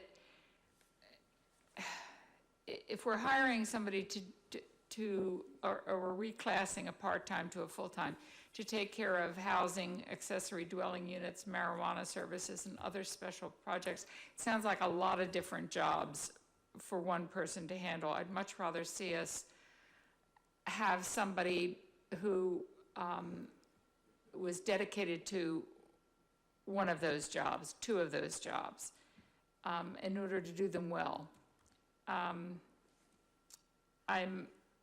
Number 10, I don't think we need a management analyst at this point in Parks and Recs. I think we need to let that department develop over time. It's a new department, and I'm happy to relook at it at mid-year budget time, but at this state, I'm not ready to support that. Do you have any comments in general about the approach, or? No, I'm happy with the approach. I'm in concurrence with Councilmember Kowalczyk and understanding how difficult it is to recruit people here on the coast. I'm one of those doctors, I didn't go talk to you, but I'm living on Social Security, but I'm not complaining. That's, I had a great job, probably a lot more fun than being city manager was, right? So it's a trade-off, right? You have a good time, or you make a lot of money, or whatever. But no, I think you get what you pay for. And I think the time to really look at the salaries is when we hire somebody. Then you can do a much clearer analysis of what the going market rate is, what comparable cities are paying, et cetera. And I will be adamantly doing that when that time comes. Yes. So do you feel that that was explained to you prior to today's meeting? What was explained? That when we would be hiring people, we would be getting that information? Yeah, I understood that. because I understand what the budget is about. The budget is about, and the way the budget is being done in our city by our staff, I really like. They're giving us the bottom line. What's the most we'd have to spend? Let's see if we can allocate it. I have other places I'd like to see money allocated, but I don't want to bring them up right at this very moment. I'll bring them up a little later on. But yes, I did understand that. One more, then I'm going to talk. I'm in agreement with all the recommendations for the staff positions, but the first two listed were internal promotions, essentially, and I'm not in agreement with how much is being allocated, but apparently it's up for negotiation, and the amount listed is not necessarily what we'll end up paying. But I think all the positions make sense, and I'm certainly in favor of the so-called analyst for the new Parks and Rec. As I've said before, I've really promoted that we get a new department that is robust and serves the needs of the community like we had 10 years ago. So that would be my highest priority, but I'm in agreement with all of these positions. So I did a little research myself, and I went to the state controller's website, Government Compensation in California, where they list all the cities and counties. They have information like resident population, number of employees, per capita cost to citizens, the number of employees per citizen, and then they list all the positions in the city. And to get an apples to apples comparison, I eliminated police, fire, lifeguards, council members, planning commissioners, all that stuff to get down to core staff. And by the way, this is all where it doesn't say, where it says part-time, you eliminate those two, so I only looked at full-time equivalents. So Pismo Beach, another coastal community, small, 8,000 citizens, 40-plus employees, okay? Carpinteria, 13,928 population, 38 employees. Capitola, 40-plus. And Solana Beach, where is it? Solana Beach had, okay. Solana Beach had 39. So, in terms of size of city, in the coastal zone, we compare. So I didn't see any problem with that. So that made sense to me in terms of sort of comparable city size and location. To look at compensation, you kind of have to look at your region, right? Because that's the most competitive area. And for key people, like your city manager, it basically comes down to what you can negotiate, So it's within range, but it's, some are a little higher, some are a little lower, some are a little better negotiators. That's where it's all, worked out in the negotiation. So I think I'm satisfied with the positions. I could listen to arguments against the Parks and Rec management analyst, but I think I can support it. I just want to make clear where I'm coming from. So my personal goal as an elected official, as your city council member, is to build a competent, resilient city organization where employees feel vested in outcomes, where there is good communication between the city and residents, that what we do reflects citizen priorities, and that people are here for a long time and dig in, and that we build institutional memory. We're not a business. I don't think we should operate like a business. We should be fiscally responsible. We have fiduciary responsibilities in the decisions we make. but, profit is not the goal. And if people are paying taxes, you provide services back. You don't hoard the money. It's one of the reasons I have trouble with Jerry Brown. But, so I'm not saying that we be spendthrifts, I'm saying we be smart, but that we recognize you either pay now or you pay later. So somebody mentioned, we should be really careful about hiring because of previous bad episodes like, the Beechwood decision, the sewer spills at Sam, and I guarantee you that those two notorious incidents were the result of not having well-educated, competent staff. Both of those instances, right? So what you want is a robust organization, with firepower to be able to defend itself and minimize risk. You don't want just-in-time consultants for everything. And you don't want young people with no experience managing infrastructure, like sewer plants. You want competent people with experience. And you might think that we're a charming little coastal community, but in fact, we operate in a really highly regulated environment with lots and lots of risk. Within our city borders, we probably have $10 billion worth of real estate that's at risk. So our employees and your elected officials are making decisions that have very significant impacts, and not just to the residents here, but in the region. We're in the coastal zone. We're in the coastal zone because we're a region of statewide significance.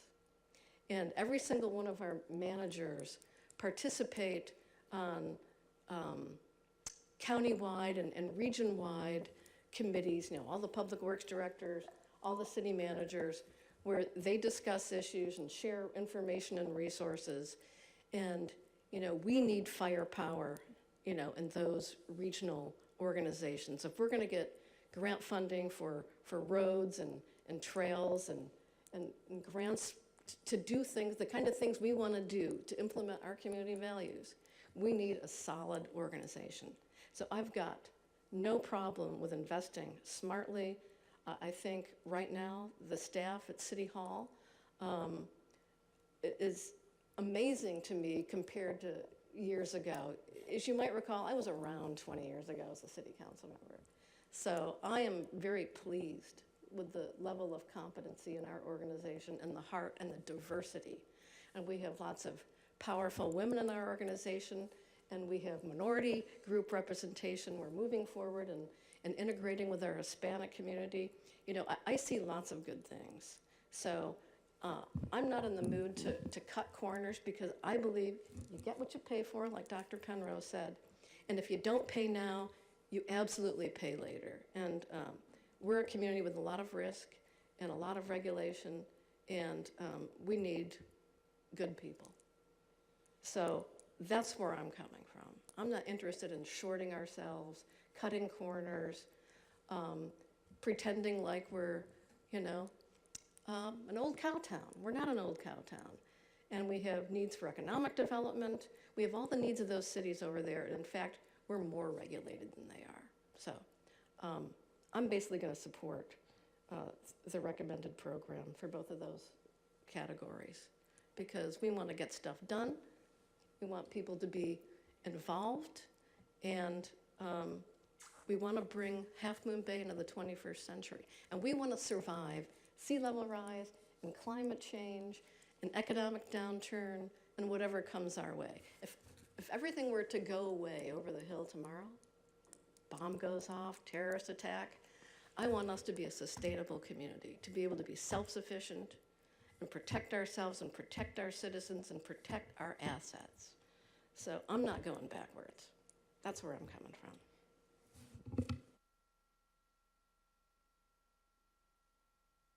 Can I get some clarification about the two objections that I had? The one is the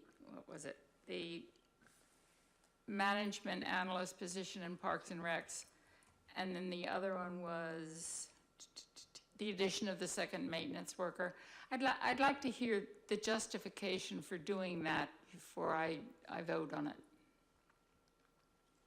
Thank you for the opportunity to answer those questions.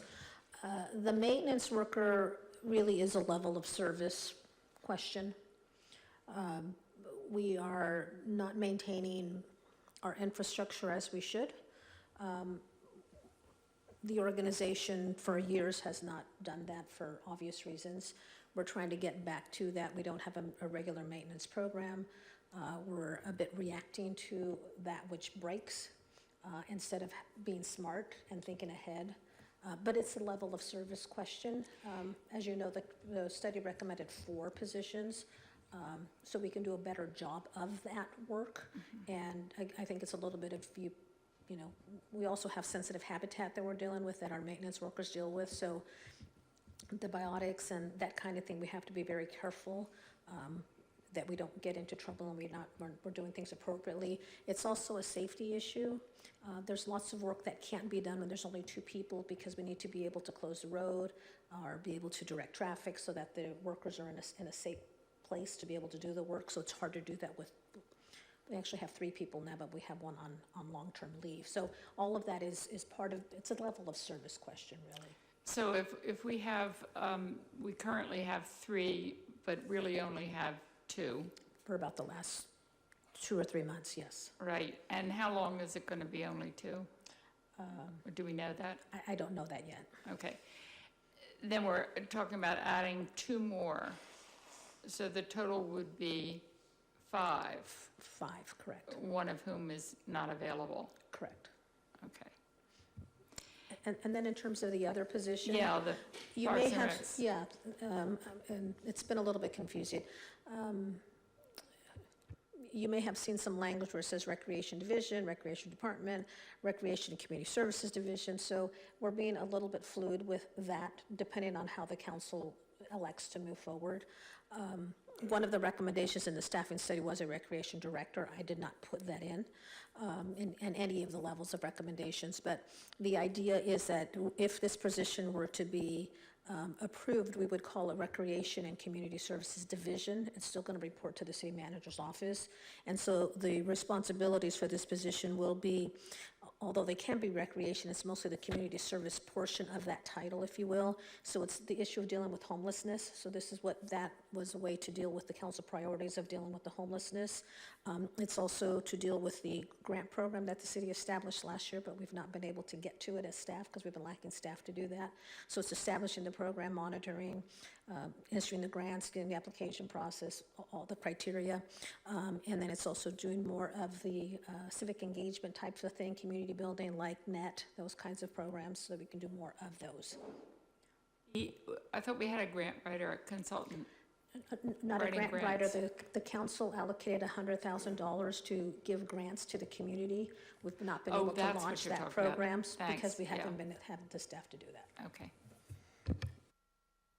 Thank you.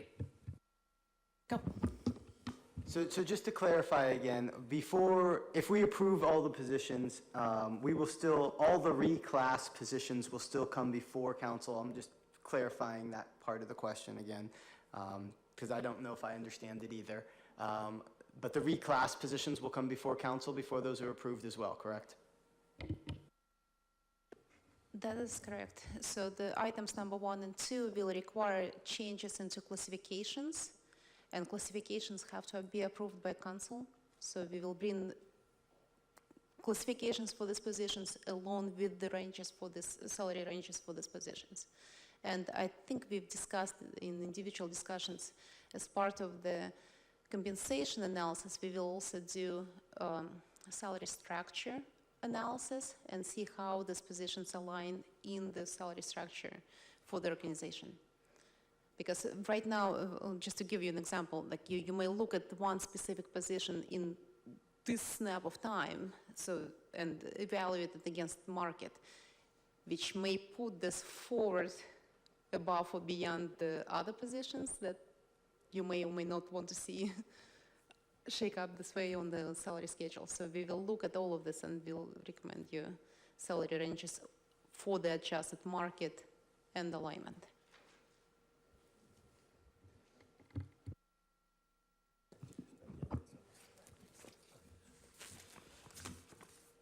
So I move that we, excuse me, friends. I move that we accept the city manager's recommended budget with the exception of the tractor lawnmower and with the addition of the 2 positions that were removed. Wait a minute.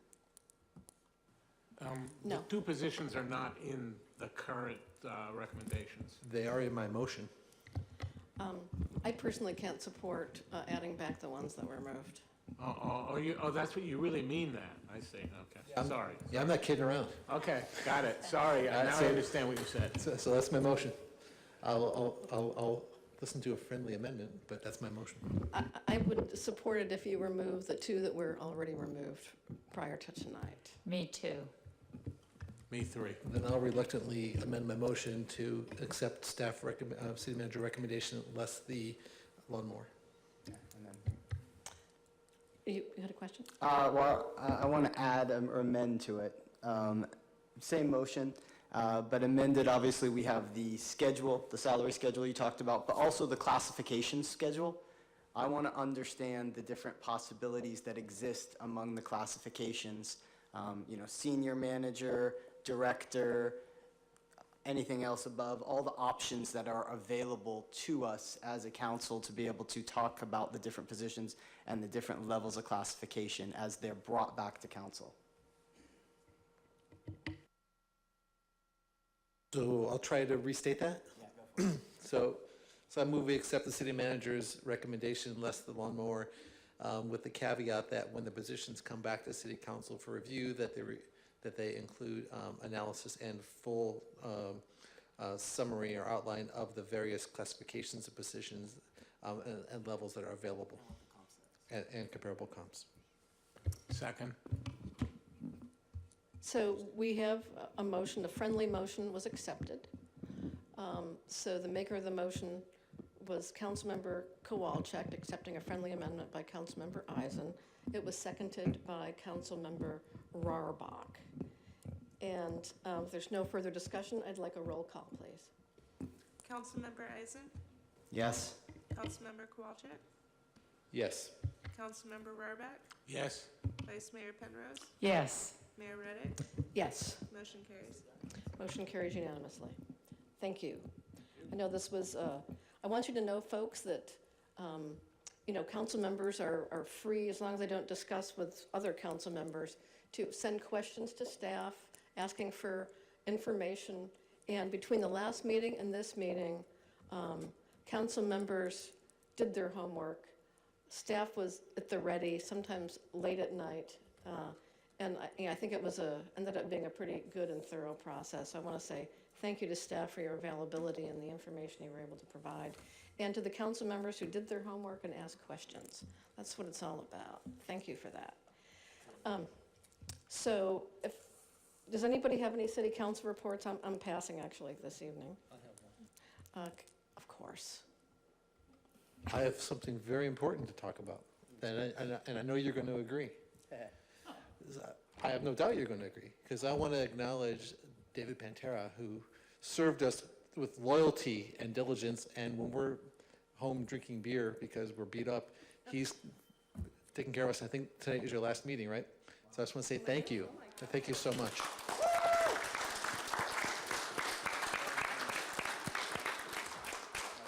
David is awesome. And now I don't want you to make fun of me next time I have something to say. So for future discussion, possible agenda items, I have one. Do you have any? I have 2. Okay, why don't you start? I would like us to consider doing 2 meetings during the month of July. I am very concerned about the issue of homelessness here on the coast, especially with the people that are being evicted whose rents have gone up. I've been getting emails about it, talking to people about it. It's something we talked about 6 months ago and have talked about on and off, and we haven't done anything. So I shouldn't say we haven't done anything. We haven't solved the problem. And I think if we put our minds to it, the way we've done with this budget, we can come up with something, whether it's rent stabilization, whether it's the city taking some of our excess surplus revenues and buying an apartment building. I don't know what the answer is, but I would like to see us do a session in July on it, jump on it. So I'm suggesting that instead of having the July, let me find it here, July 11th, no, 18th meeting, that we have a meeting on the 11th and a second meeting on the 25th.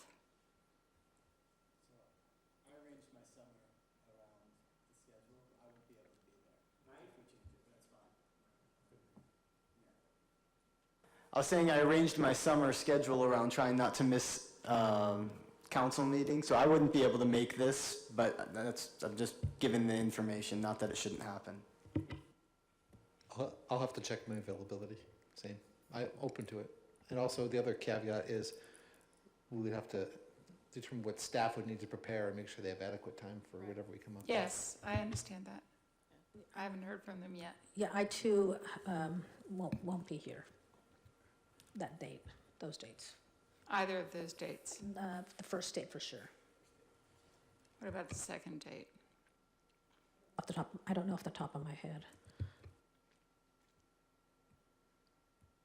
It might be that we could handle, or have another workshop, where we, outside of the regular meeting schedule, where we can identify some options to pursue. Nothing's going to change overnight. We're not going to solve any of this overnight. I think we have to attack it. Yeah.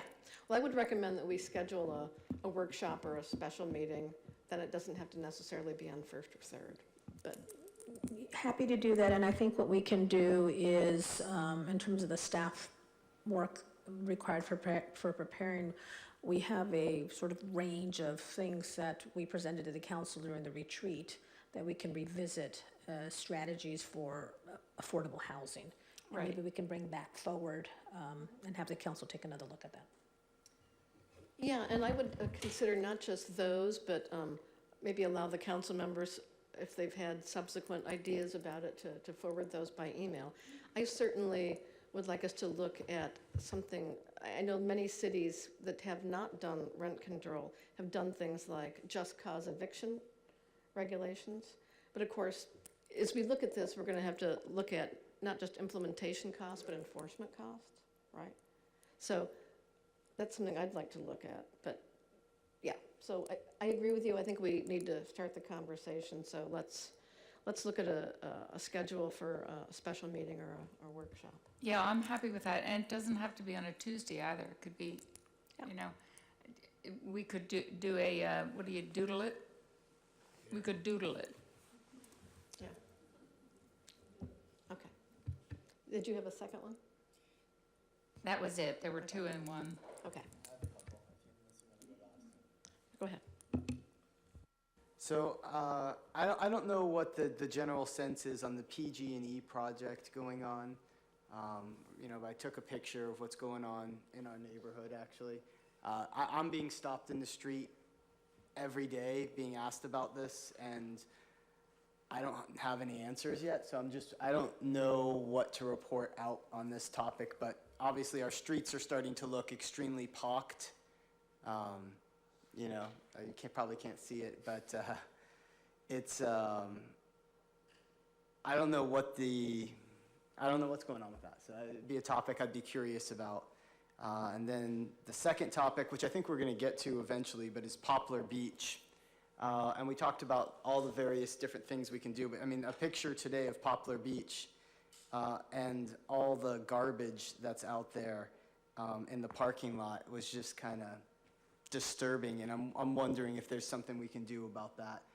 Maybe after the weekend, we could set up a schedule where somebody goes in. Just every weekend, it seems to end up the same way, and just 20 minutes of cleanup, 30 minutes of cleanup. I don't know if that's possible, but. It's almost as if we had another meeting. Exactly. Well, that's what I'm hoping as we continue with the process, which is now I can start asking for things. I think didn't we talk about spending a little extra money on new trash cans and recyclable bins out there? even before we do the gateway plan and all that? Yeah, what we can do is we can bring back a report at the next meeting for PG&E, let you know where that project is going, so I think that's easily done. And Poplar Beach, my brain gets a little bit old here, so I think that it's one of our CIP projects that's listed on there, but we are looking at doing some quick fixes in advance of anything more major than that, so we can report on that as well. I think that's a really good idea. People want to know what's going to happen to my street now that it's kind of messed up. Yeah, right, yeah. So what I would like to bring back at the next meeting is, we've seen that the administration is not going to participate in the Paris Climate Accord. And there's an organization called Climate Mayors, where mayors of various communities are signing on to continue the challenge, on a local level. And I would like to sign on, and I'd like your permission to do that. So I thought we could bring back that at the next meeting, and you could authorize me.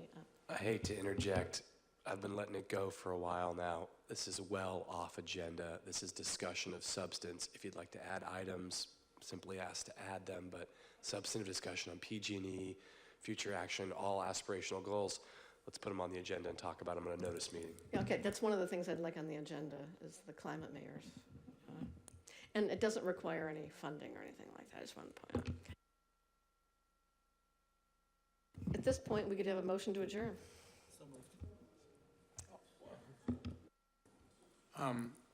Sorry, I just remembered. We need to agendize a request to the FAA to deal with airport noise on the coast. A letter from the city council signed by the mayor would be in order, so we should put that on the agenda. I'm sorry, I just remembered.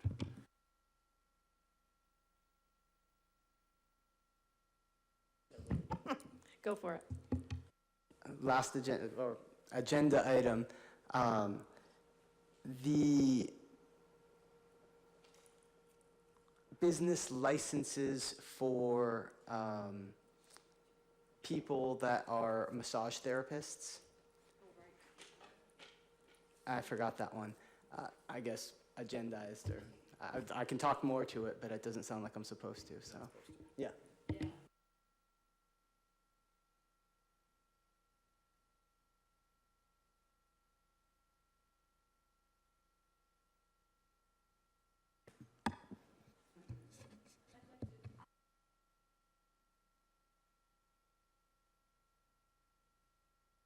Just for clarification, I'll need a little more information on the airport noise issue. We don't have to do that now. I just want to better understand that, so I'll talk to Harvey about that.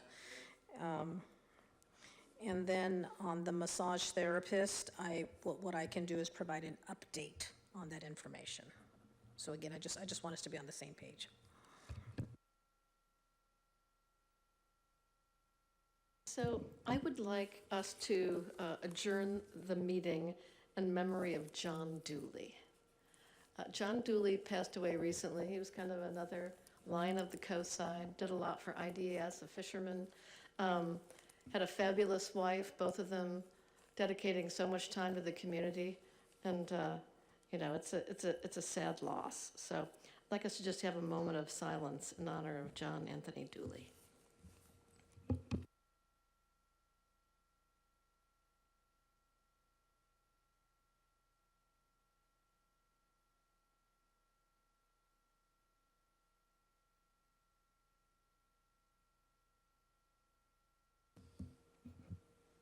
Did we have a motion to adjourn? Okay, do we have a second? Was it unanimous? I'll second it, but I also just want to say thank you again to staff for a fabulous presentation on the budget, for being responsive to all my questions this week, and even to the ones tonight. Thank you. This meeting's over. Thank you very much for your perseverance and patience in sitting through this with us.